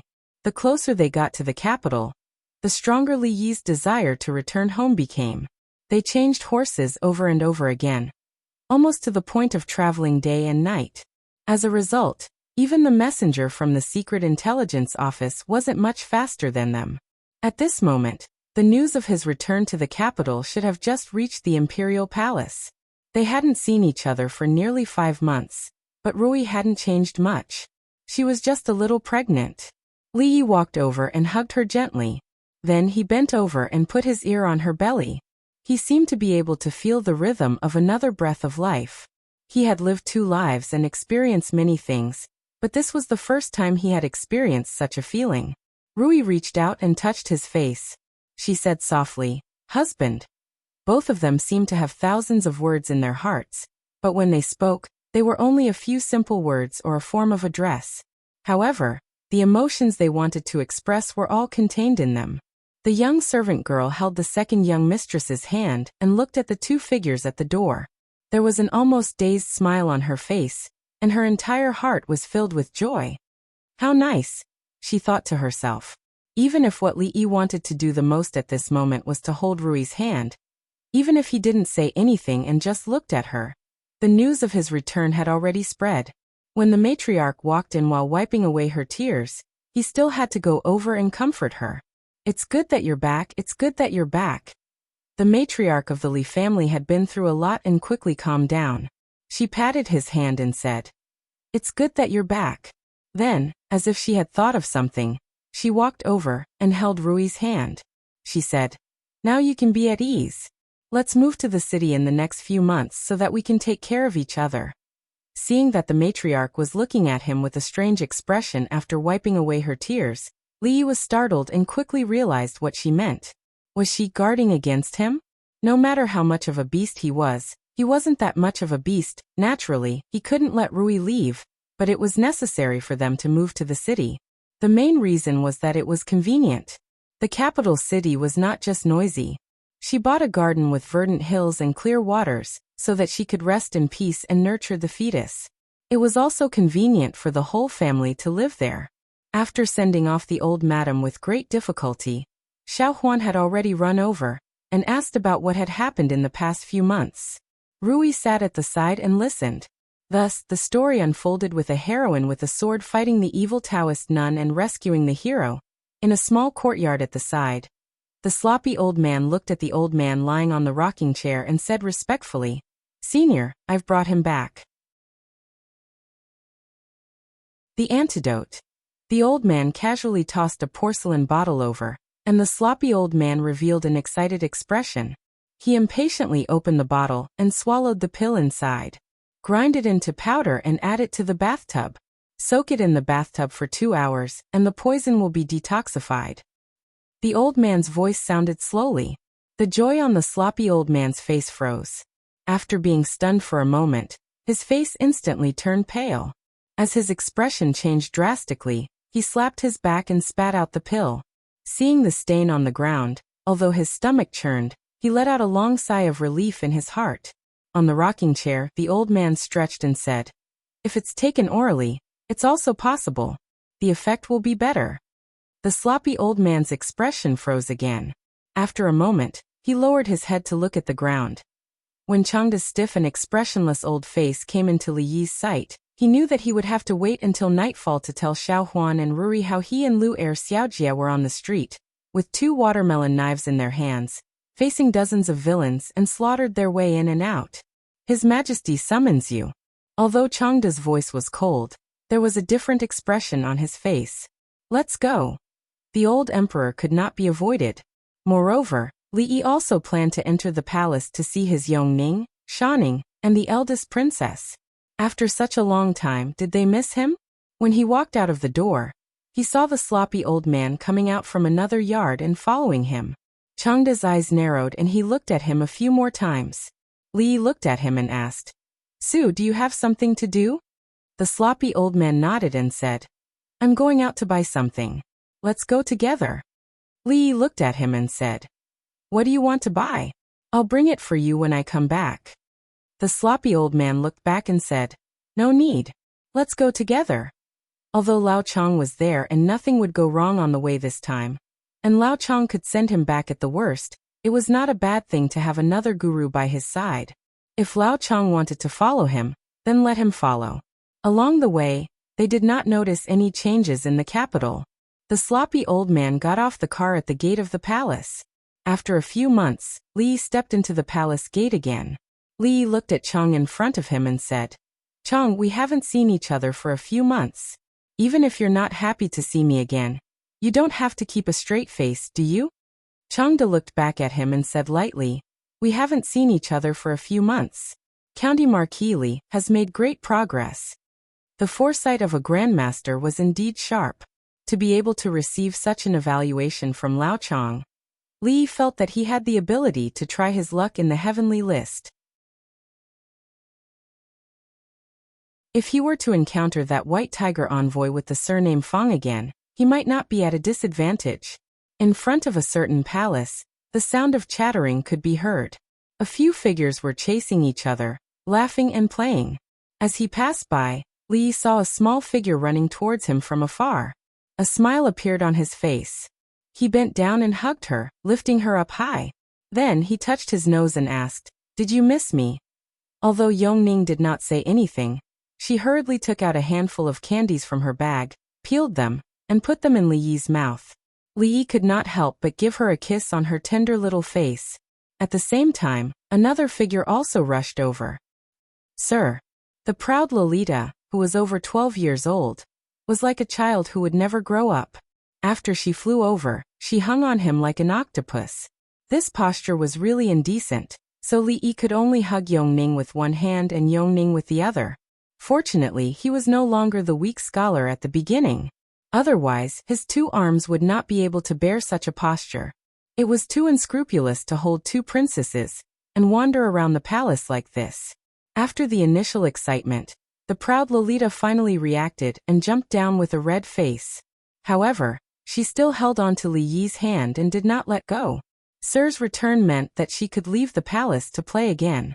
Without Sir, royal sister was very busy, and she had not left the palace for a long time. Every time she came to the palace to see the old emperor, it would be the Hall of Diligent Government, the Hall of Legislative Affairs, or the Imperial Garden. This time, it was not any of these three places. When they walked to the door of a palace, Changde reminded him in a low voice, "His Majesty has recently caught a cold. Try not to talk for too long." Li Yi still had a lot of things to do, so he did not want to talk for too long. He nodded and Changde opened the door. Li Yi followed him in. Changde walked to the couch inside and said in a low voice, "Your Majesty, County Marquis Li has arrived." After not seeing him for several months, Emperor Jing seemed to have aged a lot. His face was sickly pale, and his body exuded the color of twilight. Li Yi looked up and took a step forward. He suppressed the shock in his heart and bowed. "This subject greets your Majesty."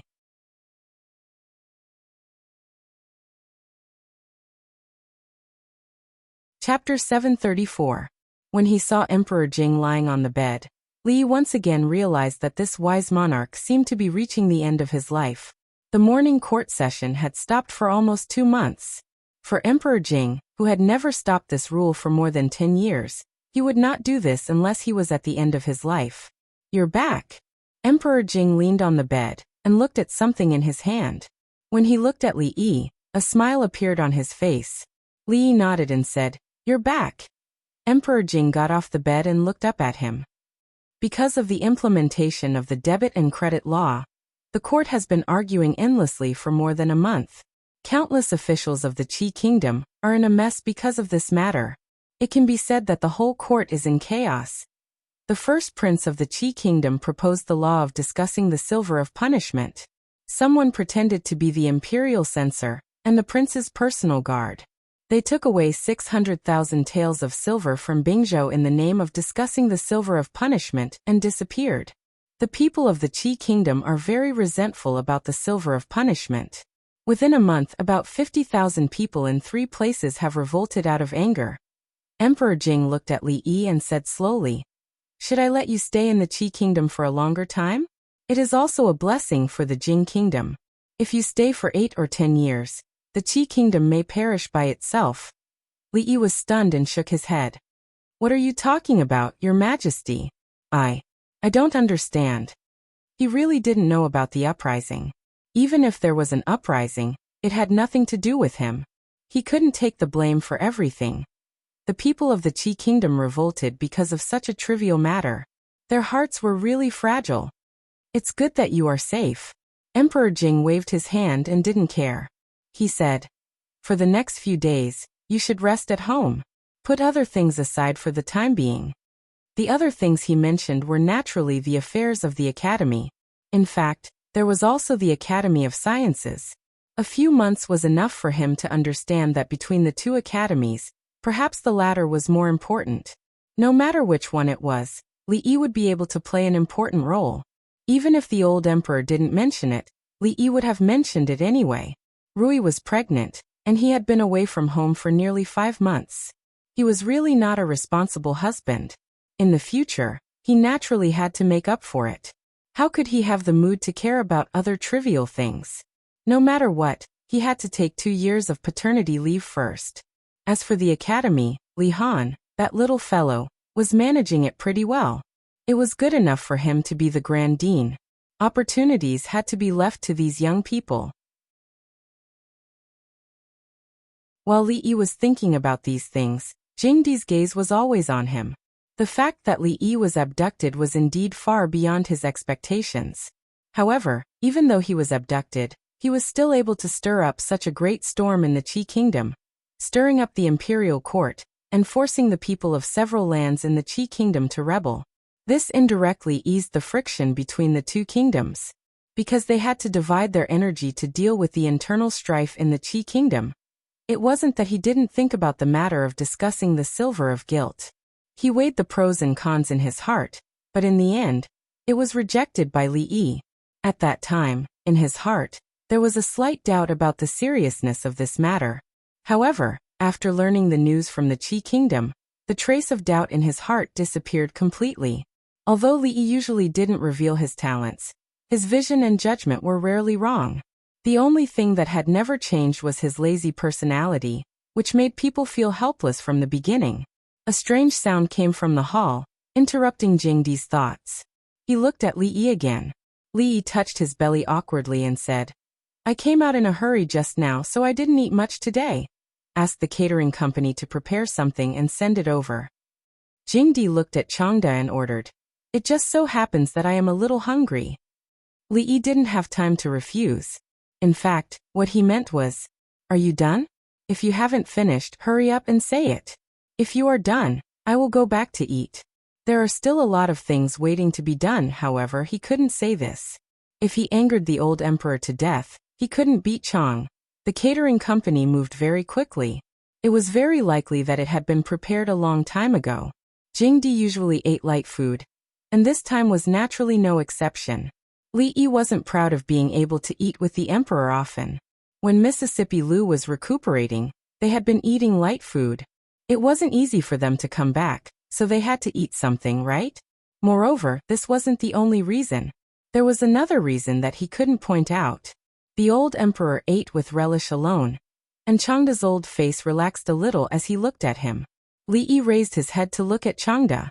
He thought of what he had just said, and then looked at the old emperor. He couldn't help but have a strange feeling in his heart.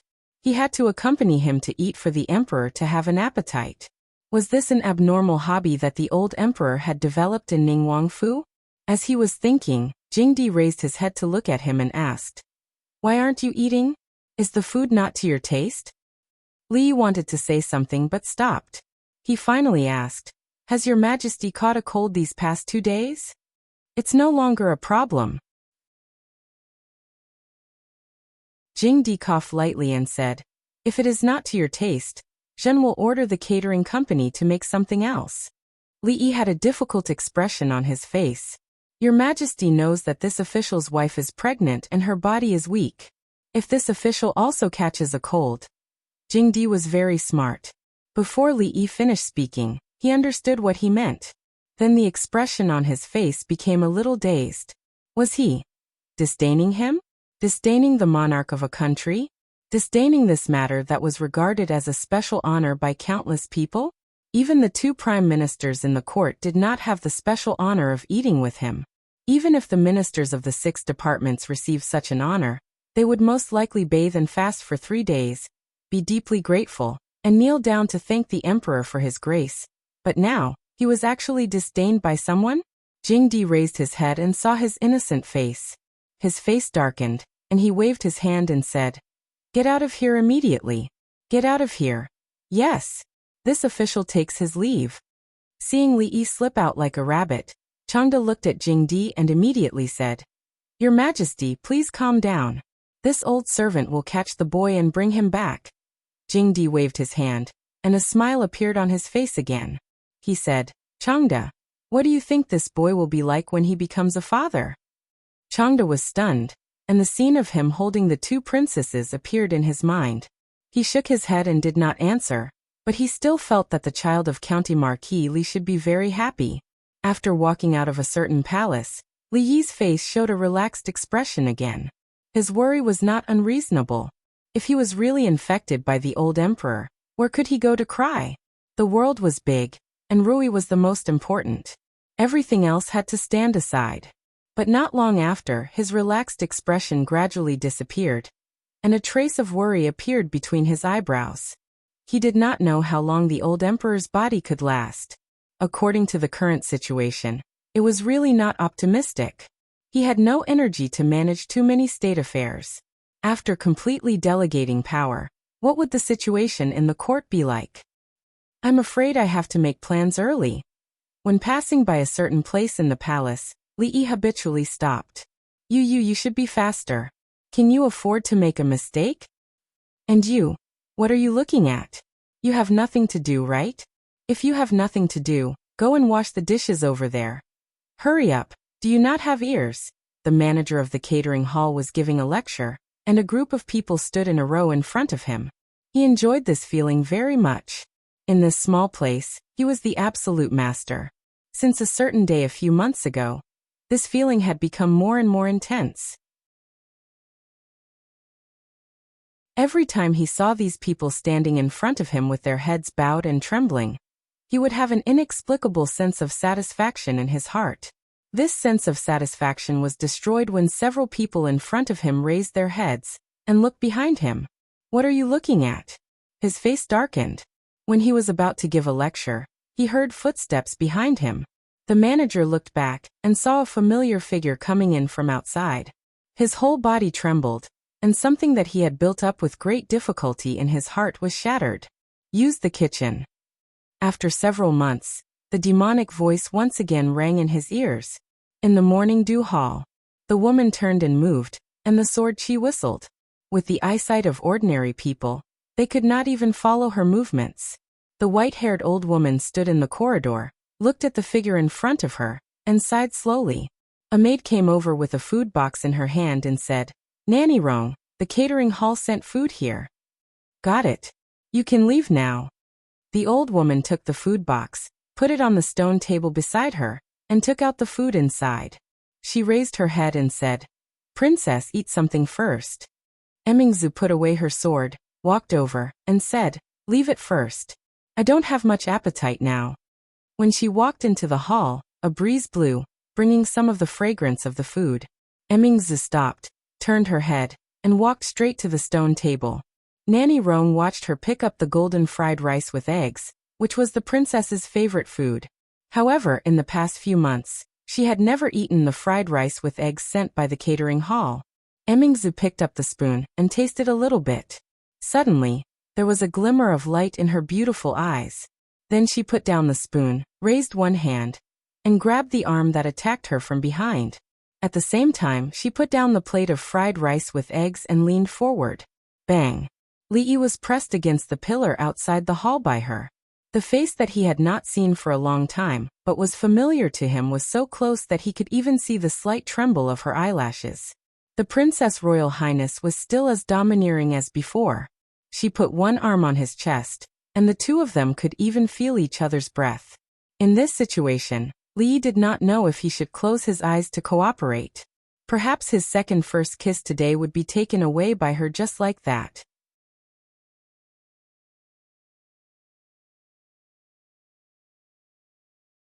Chapter 735. Li Yi's confidence suffered a severe blow when his sneak attack failed, and he was knocked out instead. In these 5 months, in terms of training, he did not slack off at all. He slept very well every day. Even if he did not become a grandmaster expert like Ru Yi, unrivaled in the pugilistic world, he could at least be called a hero, right? But even if it was a sneak attack, Princess Royal could force him to the wall while eating, which made him doubt his strength. "You've made a lot of progress." Emingzu said this while eating egg fried rice, which was a blatant irony. Thinking that she was on par with second Miss Liu, she felt a little better in her heart. Emingzu threw a jar of wine over. Li caught it and threw it back. "You're pregnant, so you can't drink." Emingzu nodded, patted the lid, and drank by herself. When the wine from the palace was sent here, it was served in exquisite utensils. Such a bold and unrestrained scene could only be seen in the morning dew hall. Emingzu asked him about what had happened in the past few months while eating. Li Yi briefly mentioned it and learned something about the women's college and the workshop. He looked at the sky and said, "It's getting late. I'll go back first. See you in a few days." It was a spur-of-the-moment idea just now. He felt that since he had come to the palace, it would be unreasonable if he didn't come to see her. He spent some time at the dining party, so he had to hurry back or he would miss the meal. Emingzu continued to eat egg fried rice, waved her hand casually, and didn't look up. Her action seemed to be careless, but half an hour later, when there was a sword whistling in the back hall, Nanny Rong still found that the sword in her hand was no longer as heavy as before, and it was a little more flexible and light. After having a clear understanding of his own strength, Li planned to let Chong send him back. Not to mention Taoist none. Even if there was a master as powerful as Princess Royal, the guards on the surface and in the dark, and himself, he was afraid that he would not be able to defeat her. However, when he walked out of the palace gate, Li couldn't help but be startled. The sloppy old man squatted under a big tree not far away, directly facing the palace gate. There were already a lot of candy wrappers on the ground. Li Yi walked over, looked at him and asked in surprise, "Didn't Sue have something to buy? Why are you still here?" The sloppy old man straightened up and said, "I've already bought it. Do you want to go back? It's on the way." If the sloppy old man was passing by, then Chang wouldn't have anything to do with it. If there were really two grandmasters who had come together to kidnap him, Li Yi would accept it. Su Tian. Chang stood at the gate of the palace and watched the carriage leave. He thought of what Daoist Yuan had said before, and after spitting out the name, his eyes narrowed. On a certain street in Jingdo, the sloppy old man pointed forward and said, "It seems like this is not the way to go back. That road is blocked. It's faster to go here. Listen to me, you're right." When the carriage reached a certain place, Li Yi waved his hand and jumped out of the carriage. He said, "Sue, wait here for a moment. I'll be right back." As he said this, he had already walked into the alley. Willow Alley was still Willow Alley. People came and went in the brothel next to the alley, but there were not many customers in the tea house in the alley. This was because the cost of the tea house was not low. Unknowingly, most people were blocked outside. At this moment, at a seat near the window of the tea house, a few young people looked out and saw a figure walking into the courtyard inside. At that moment, one of them couldn't help but chuckle. "Ha, another one who doesn't know the immensity of heaven and earth."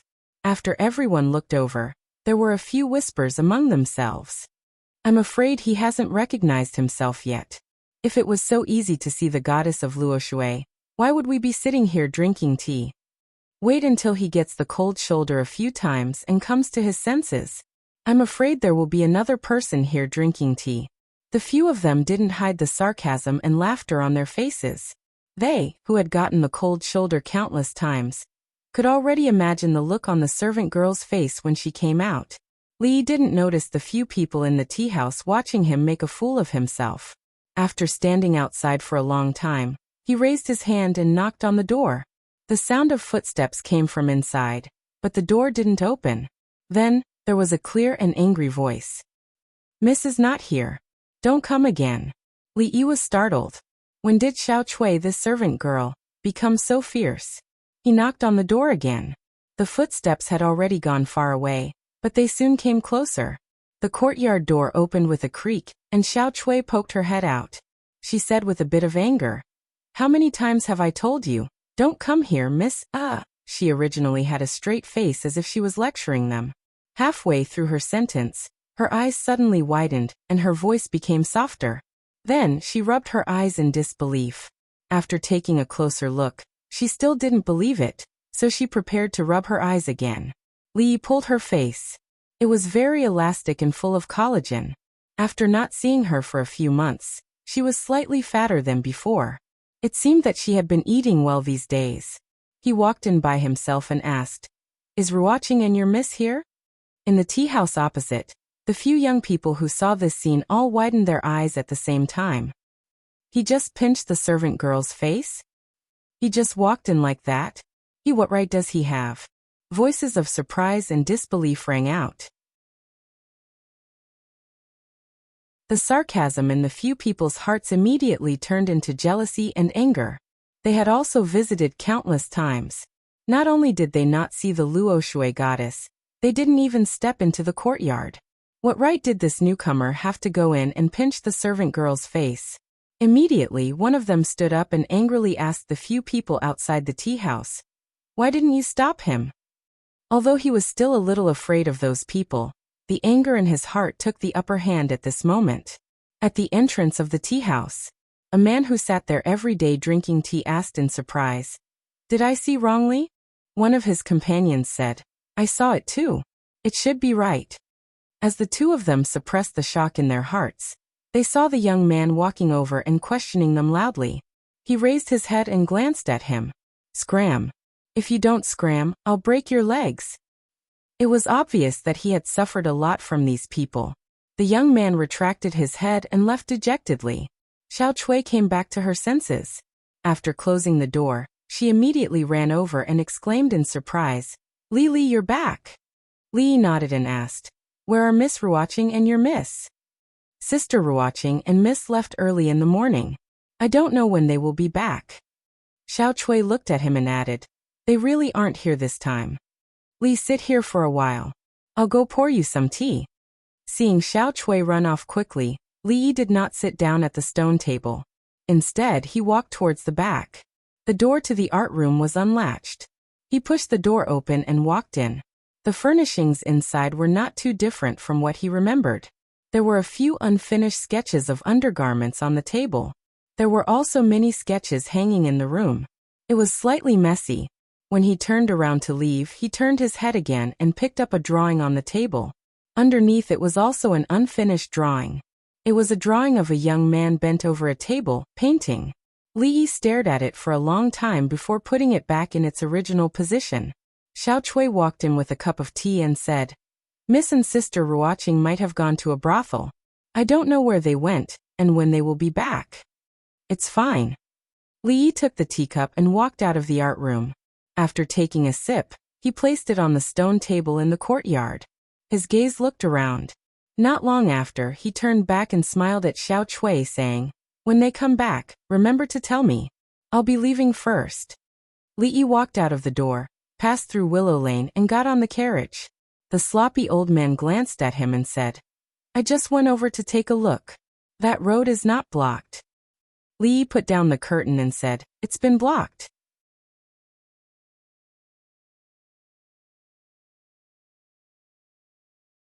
Chapter 736. In the small courtyard, Xiao Huan bent over, put her ear on Rui's slightly bulging abdomen. After a while she raised her head, puzzled. "Why are you not moving? It's only been a few months. How can it be so easy to hear?" Li pinched her face. By right, there should be movement at this time. But maybe because both Rui and he liked quiet, the little fellow did not move much. He moved his head closer. "Let me hear." The tsundere lowly stood beside Li Yi with her hands behind her back. She leaned forward and looked around curiously, blinking her eyes. Further away, Yong Ning was sitting on the swing while Duan Wu was pushing her gently from behind. Rui looked at them with a smile on her face. This small courtyard, which had been quiet for a long time, finally became lively again. The news of Li Yi's return was not actually known to many people. He only went to the palace once. After returning home, he did not go out. Now it was already the third day. Mainly because it was not easy to come back, he wanted to have a few days of peace, spend more time with Rui. Once the news spread, the family would not be peaceful. Although the experience of these nearly 5 months, although it was more daunting than dangerous, turning misfortunes into blessings and even had some small gains, but after really experiencing it, only then did he know where the dangers lay, and also made him cherish what he had now. The present life was quiet and tranquil, but it was not easy to come by. Peace was indeed not easy to come by, although the news of his return was not widely spread, but there would always be some people who knew through various channels.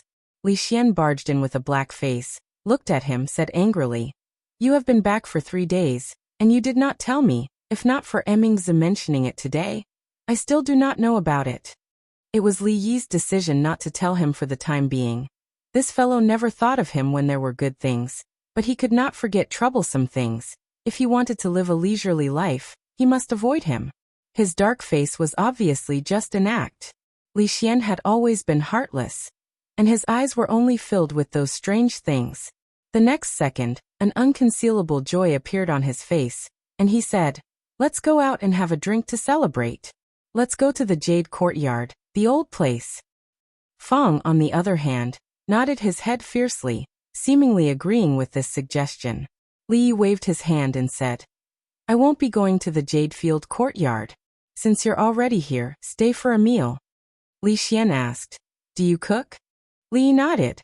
In the days to come, Rui's 3 meals a day, he didn't plan on borrowing other people's hands.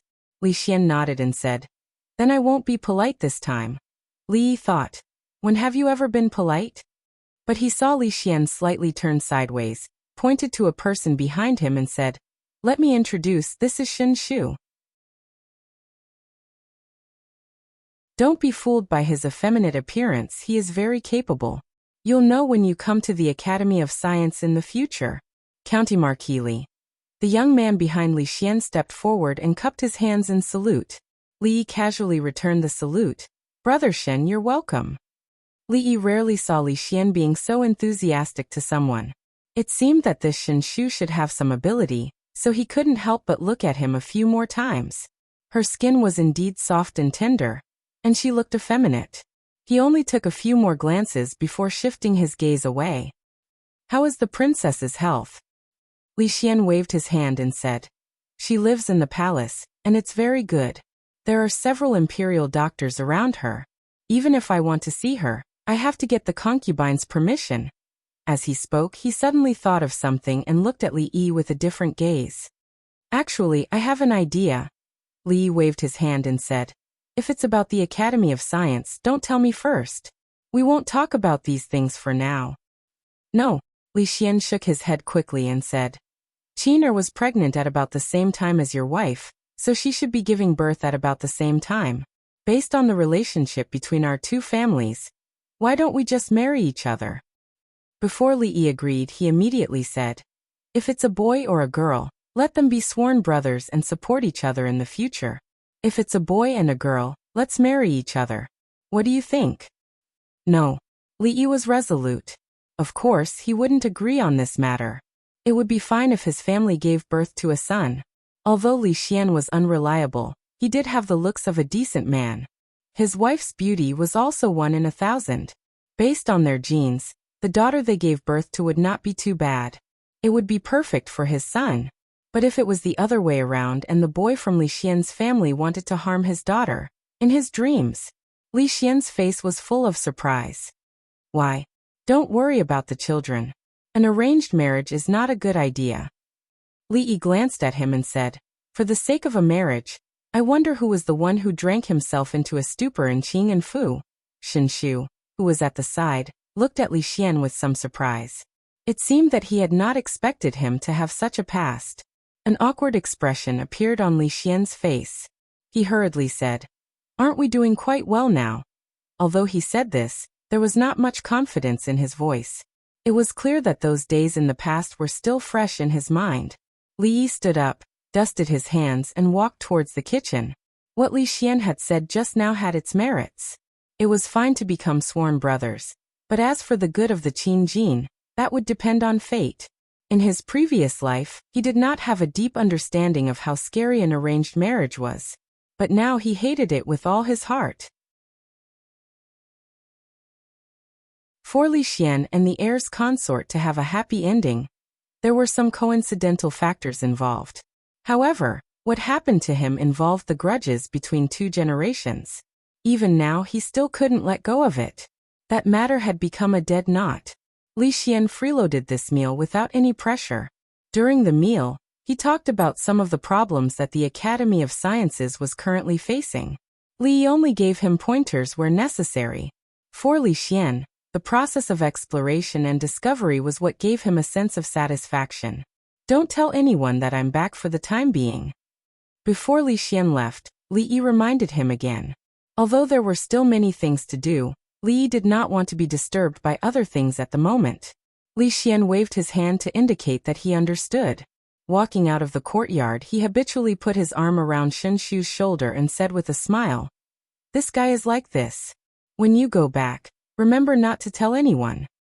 Shen Shu frowned. He was still not used to his warmth. He discreetly removed his arm and said in a low voice, Got it. Li Xian touched his nose and said, I say, can you be more like a man? You are so effeminate. Which girl will be willing to marry you in the future? None of your business. Shen Shu's voice finally rose a pitch. In the small courtyard, Li Yi could no longer hear these voices outside. He stood behind Rui and gently massaged her shoulders. Rui was still a little unaccustomed to this, but it was not appropriate for her to say it. She changed the topic and said, What Prince Li Xian said just now, are you really not going to consider it? Li Yi shook his head and said, Marriage is not a child's play. How can we be so hasty and set a marriage for them so casually? I'm afraid that they will blame us. After a moment of silence, Rui said in a low voice, Then what about us? Li Yi stopped what he was doing. He thought for a moment and said, Don't forget, you were the one who snatched me away. You weren't careless at all.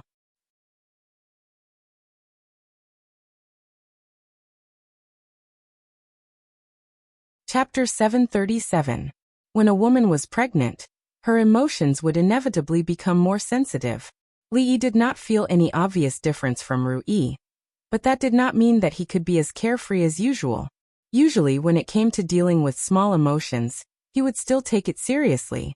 The old emperor had tacitly approved of his paternity leave, and did not send any more workers over. Even the academy did not urge him. For Li, not being able to see Chang's face was something to be happy about. Mississippi Lu had always been restless, but these days, she had a rare moment of peace. Perhaps it was because she was stimulated by Taoist nun. She practiced martial arts every day and would drag him to practice from time to time. She said that she wanted to increase her combat experience. The increase in combat experience was not very obvious, but the pain in his butt became more obvious every time. Li felt that she was taking revenge. Apart from being a human sandbag, Li was not busy these days. Most of the time, he cooked, chatted with her, and read some books on prenatal and postnatal care. As for the other things, he left them to Fong to handle. One of them was to buy a house in the city. It was surrounded by beautiful mountains and rivers, and was good for the physical and mental health. Although this place was not far from the capital, it was still outside the city. There were no good places to go around. It was inevitable that he would feel depressed if he stayed at home all the time. Li planned to move there as soon as possible. At that time, it would be more convenient for him to do everything. His favorite place should be Hibiscus Garden, Sujiang Garden, and a few other places with good feng shui. The environment was good, and most importantly, there were no people. However, this was not a good request. A county marquis occupied the royal garden. It would be strange if the civil and military officials did not go crazy. These days, he often saw the sloppy old man at home. Previously, he thought that the sloppy old man had been entrusted by his second granduncle to travel thousands of miles to the Qi kingdom. Now, it seemed that this was not the case. He saw through it but did not say it. With a grandmaster by his side, the safety factor immediately increased. He originally thought that he could use a pile of White Rabbit creamy candies to deal with him. Now he even saved these things. Although there was nothing to do at home, the things that needed to be done were still piling up. For example, the Wang clan's glass business, the eldest princess's ready-made clothing, embroidery, military rations, and even the perfume, soap, and Rui nectar that he didn't need to manage. He had too many businesses under his control. Although he didn't have to do everything himself, it was still necessary for him to understand them. Although these things had to be done sooner or later, they weren't that urgent, so Li naturally pushed them off. There were things that needed to be done, and there were naturally people that needed to be seen. As the carriage passed through the capital once again, the sloppy old man finally understood when he saw the complicated expression that flashed across Li Yi's face. However, it was not the road that was blocked. Perhaps it was something else. Zumo, do you still remember when you were a child? You loved to eat the Su Jiji's candied plums. At that time, your mother was afraid that you would break your teeth and wouldn't let you eat it, so you secretly saved up money to sneak out.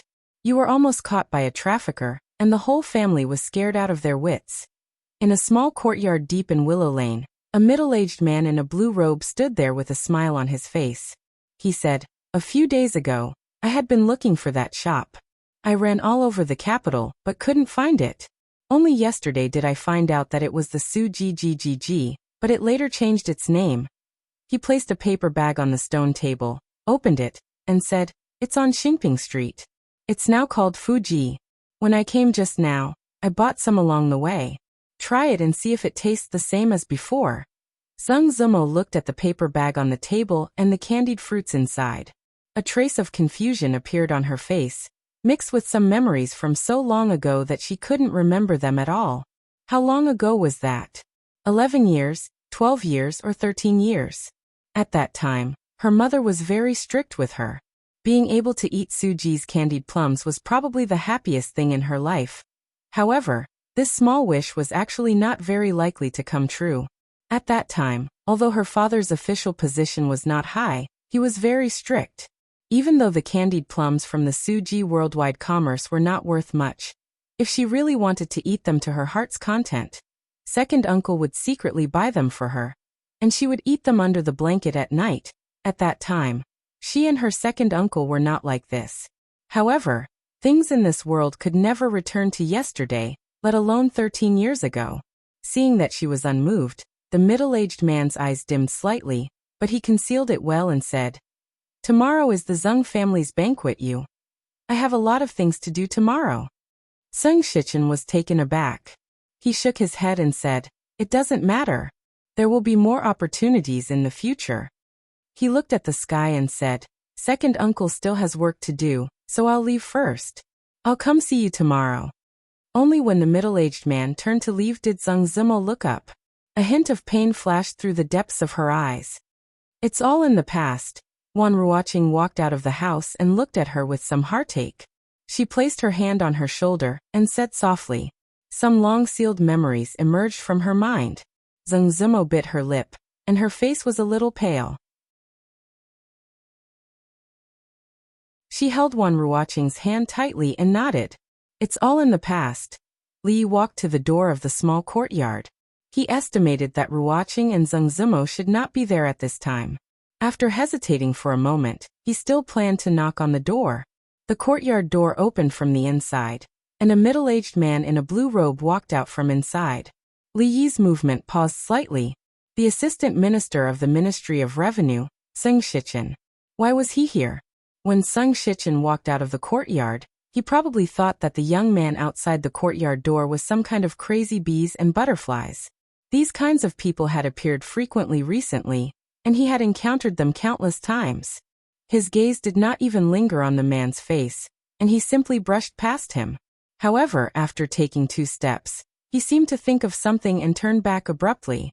At this time, the young man had already walked into the courtyard, and the courtyard door was closed.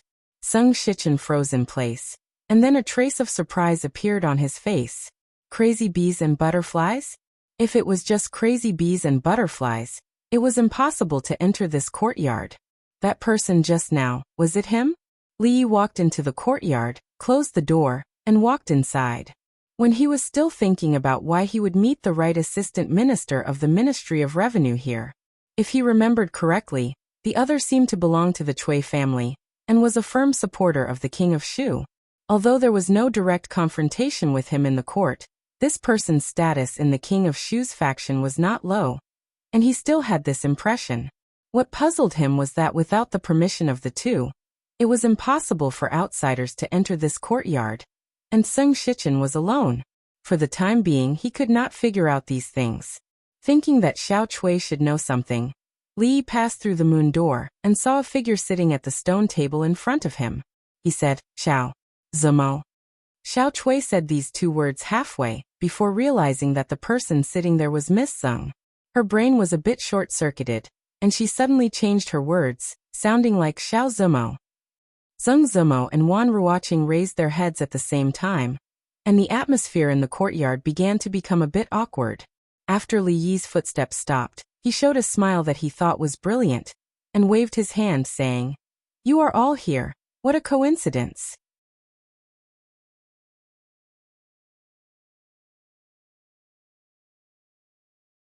Chapter 738.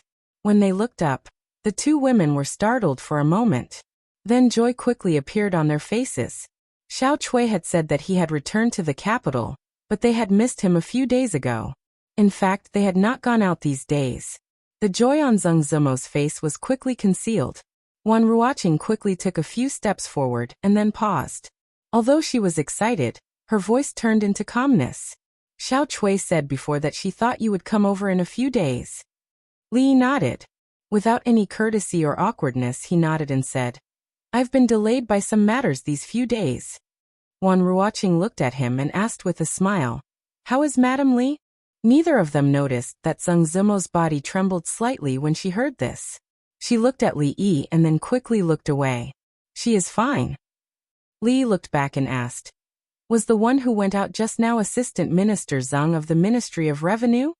The security around Willow Alley was not low. However, All of this was on the premise that they did not disturb their daily lives.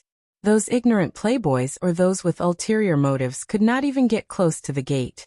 However, if they had their permission, no one would stop them. Wan Ruoqing nodded and then turned to look at Zheng Zimo.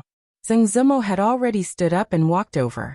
Looking at Li Yi, she said softly, "I am sorry." Huh. Li Yi was startled, not knowing why she would suddenly say this. "I was actually at home that day." Zheng Zimo lowered her head. "If it wasn't for me, this would not have happened." This matter had actually been buried in her heart for a long time. The two emotions of self-blame and guilt intertwined in her heart every day. It was only at this moment, when she saw that he was safe and sound with her own eyes, that her heart could finally be at ease. Li finally remembered that he had been to Willow Lane that day. At that time, Xiao Cui said that Zheng Zimo was not there. When he went back, he met the Taoist nun. At this moment, he smiled and waved his hand, as if he didn't care about this matter at all. He said, "This has nothing to do with you. She originally planned it. If it wasn't that day, it could have been the second day, or the third day." Instead of asking why Zheng Zimo asked Xiao Cui to lie that day, Li looked at her and asked uncertainly, "That assistant minister Zheng," Zheng Zimo whispered. "It's my second uncle." Suddenly hearing this news, Li was startled. He looked at her and asked, What is going on?" He could feel Zheng Zimo's emotions at this moment. After saying this, he immediately changed his words.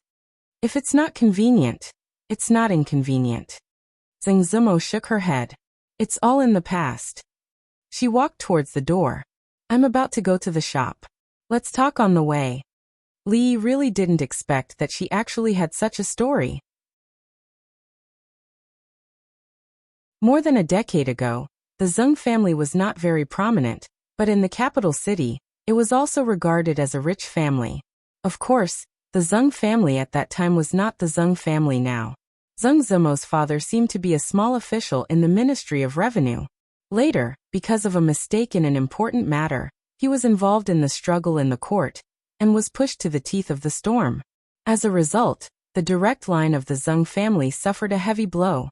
The men were punished, beheaded or exiled, and the women were sent to the musical house, while the others were safe.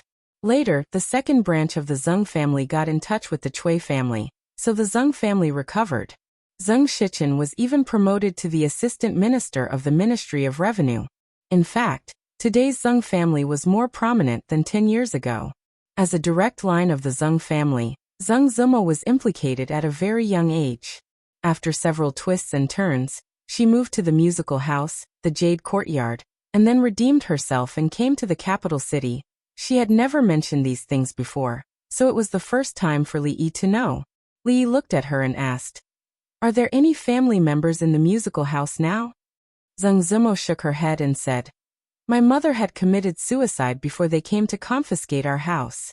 In fact, I am the only one."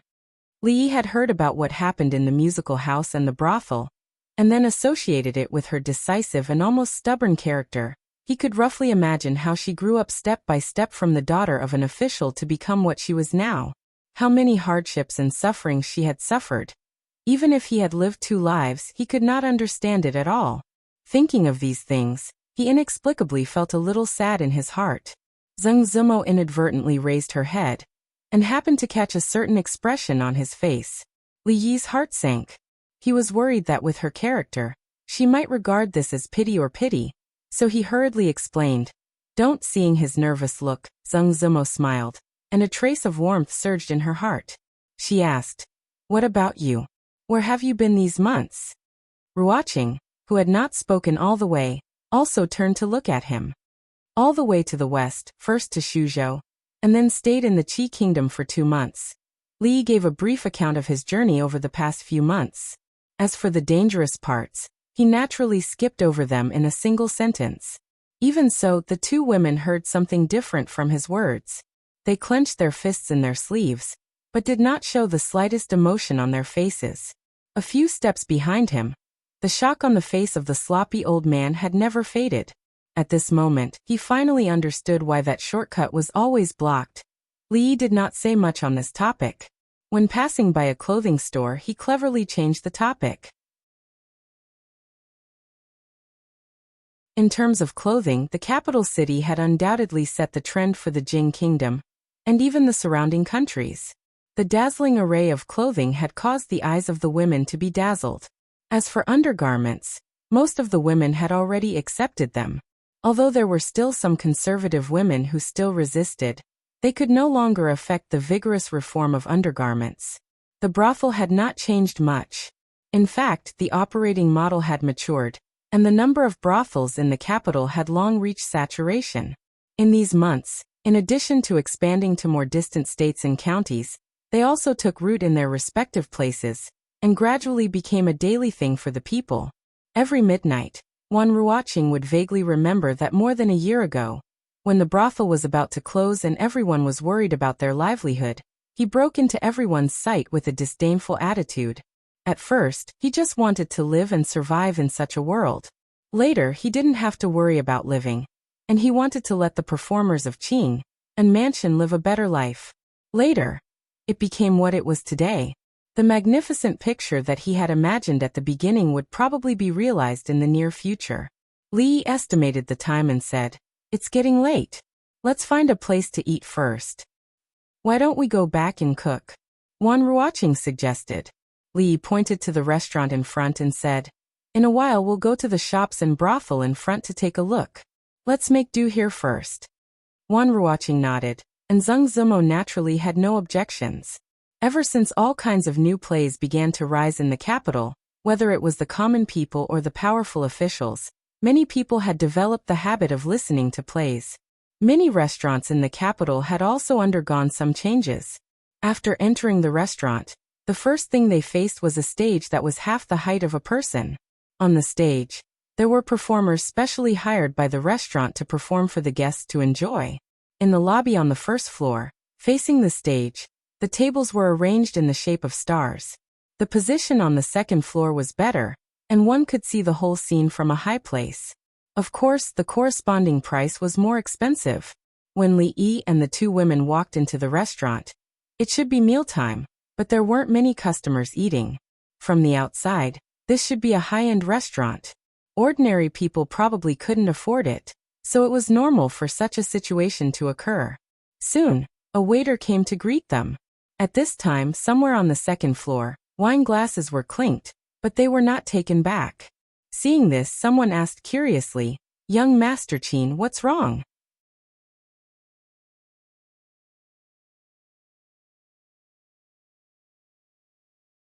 Chapter 739. The table of banquets upstairs had always affected the heart of this restaurant's shopkeeper. To be able to open a restaurant here with a high standard meant that there must be some sort of backer behind them. At the very least, that backer could help them avoid most of the troubles they encountered on a daily basis. However, in front of certain people, there would come a time when these people would not be enough. The table upstairs belonged to this category. These rich young masters of the capital might not have much ability themselves, but their family backgrounds were often dukes or third-rank officials of the imperial court. They could not be provoked. Fortunately, although there were a few tables upstairs, they were quite far away from each other, so they were safe. The shopkeeper withdrew his gaze from them and looked at a group of people walking through the door. One of them was a young man who looked very unfamiliar, but he was quite handsome. Beside him were two women who were extremely outstanding in appearance. However, the sloppy-looking old man who was following behind the three of them ruined the atmosphere, causing the four of them to look a little strange.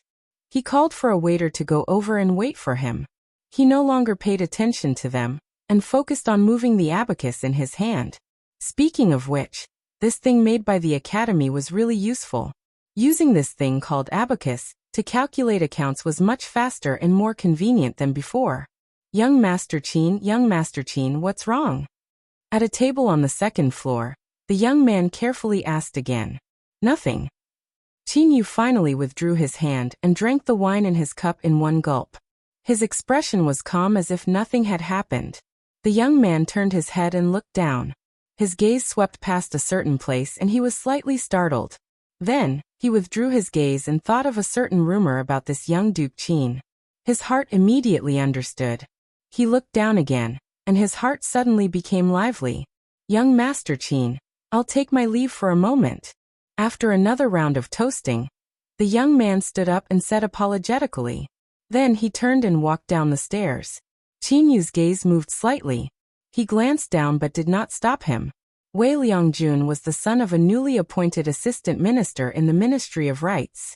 Although he was not directly under the Chen family, he had a deep relationship with the Chen family. Assistant Minister Wei had just been appointed, but in a short period of time, he had made many achievements. His reputation in the court was quite good, and he was a figure that the Chen family was pushing forward. Across from Qin Yu, Sung Zijian glanced downwards. His face darkened and his facial expression twitched. That man and woman had left an indelible impression in his heart. However, hatred was just hatred. It didn't stop him from thinking that Wei Liangjun, who thought he was smart, was a complete idiot. In the past 5 months, a storm had been brewing in the capital. Some officials had been banished from the capital, but naturally, there were also some officials who had emerged and entered the center of power. The momentary glory made some idiots feel that they could do whatever they wanted in this place. However, he didn't care about how handsome Wei Liang was. Although he didn't want to see that person, he couldn't help but look down. Did that person finally come back? Qin Yu's expression was calm. He pretended to be courteous to the young masters around him who wanted to climb up to the Qin family. As he raised his head to drink, a trace of darkness emerged in the depths of his eyes. Li Yi was ordering dishes. Ordering dishes was actually a science. There were many people ordering how many dishes, how hot or cold, how much soup or dry. All of these were things that had to be paid attention to. In the future, there were even special training for this. But today everyone here was on the same side, so there was no need to worry about this. Xiao Chui was a qualified intelligence agent. She had unintentionally revealed to him what dishes Zheng Zimo and Wan Ruoqing liked to eat. As for the sloppy old man, it was enough for him as long as he had candy to eat. When he ordered the 7th dish, Wan Ruoqing said, "This is enough. There are only a few of us, so we can't eat so much." Li Yi ordered another dish and soup, and then he waved the waiter away. He didn't have to worry about wasting food. Since his martial arts had improved by leaps and bounds, his appetite had increased greatly. A mere 8 dishes and a soup was simply a piece of cake. Across from him, Miss Sung seemed to have a lot on her mind. She didn't say a word, and occasionally she would be absent-minded. Li guessed that it should have something to do with Assistant Minister Zheng of the Ministry of Revenue. The fall of the Zheng family 10 years ago seemed to be inextricably linked to him, so it was no wonder that Zheng Zimo's mood was affected. He had heard Xiao Chui mention before that she would never come to the capital in this life, because of this reason. Li Yi was considering whether to tell those people that if Zheng dared to run around in the future and spoil their mood, he would break his legs so that he could go to court with crutches in the future. Wan Ruoqing didn't speak much of the truth, but as long as it was about the brothel or the shop, she would become talkative. Li Yi was not a qualified boss. These things were actually taken care of by her. To be able to manage such a big business in an orderly manner, so that he did not have to worry about the future, for a woman, it was really not easy. Such a woman should be very good at running a household. Just when Li Yi's mind was somewhat anchored, he suddenly heard a voice in his ear. "Ladies, are you interested in going up for a drink?" Of course, this sentence was not directed at him. When Li Yi looked over, he saw a strange man coming from behind, holding a wine glass in his hand. At this time, he was looking at Wan Ruoqing and speaking. There was always no lack of lascivious men around beautiful women. This kind of situation was very common in this era, not only in this era but also in the future. Wan Ruoqing was originally talking to Li Yi with a smile on her face. She looked back and calmed down. She shook her head and said, "Sorry, we don't know you." "It doesn't matter. Don't you know me now?" The smile on the young man's face was even wider. He said with a smile, "I am Wei Junliang, and my father is the assistant minister of the Ministry of Rights." From the moment he walked over to the moment he said these words, he had not looked at Li Yi once. There was no need at all. After all, there were many spoiled brats in the capital, and there were many that he could not afford to offend. But before this, he had already done his homework. He was already familiar with those people's identities and appearances, but this young man in front of him was not included. Moreover, if he really was someone of status, how could he not have two decent guards by his side? As for the old man who looked like he was about to enter his coffin, he automatically ignored him. Assistant Minister of the Ministry of Rights? Li thought about it and asked, "Isn't the Assistant Minister Chen Bo?" Zheng Zimo glanced at him and said in a small voice, "A few months ago, the original Assistant Minister of the Ministry of Rights was removed from his position and imprisoned. The current Assistant Minister's surname is Wei." Li shook his head and said, "The Assistant Minister of the Ministry of Rights, a fourth-rank official. How can he be changed so easily? It's really not easy to be an official nowadays." Zheng Zimo looked at him in surprise. The reason the original Assistant Minister of the Ministry of Rights was investigated was because of the account investigation a few months ago. And that matter. Wan Ruoqing's expression changed slightly when she heard the words Assistant Minister of the Ministry of Rights. She glanced at Li Yi and wondered if this matter would affect him in any way. Then, she looked at the young man and said, "Apologies, my friend is here." "Are you talking about this young lady?" The smile on Wei Junliang's face was still there. He said, "No problem, this young lady can come with us. Apologies." Wan Ruoqing's tone was calm. Wei Junliang's expression darkened. He said coldly, "This is not giving me face. That you're tuning in to the Li Mei Sword of Destiny YouTube channel. We're so grateful for your support, and don't forget to subscribe to join us on this incredible journey through captivating stories. Your generosity through donations truly makes a world of difference, as it's the primary source of revenue that allows me to expand and enhance this channel for you. Thank you from the bottom of my heart for being a part of this adventure.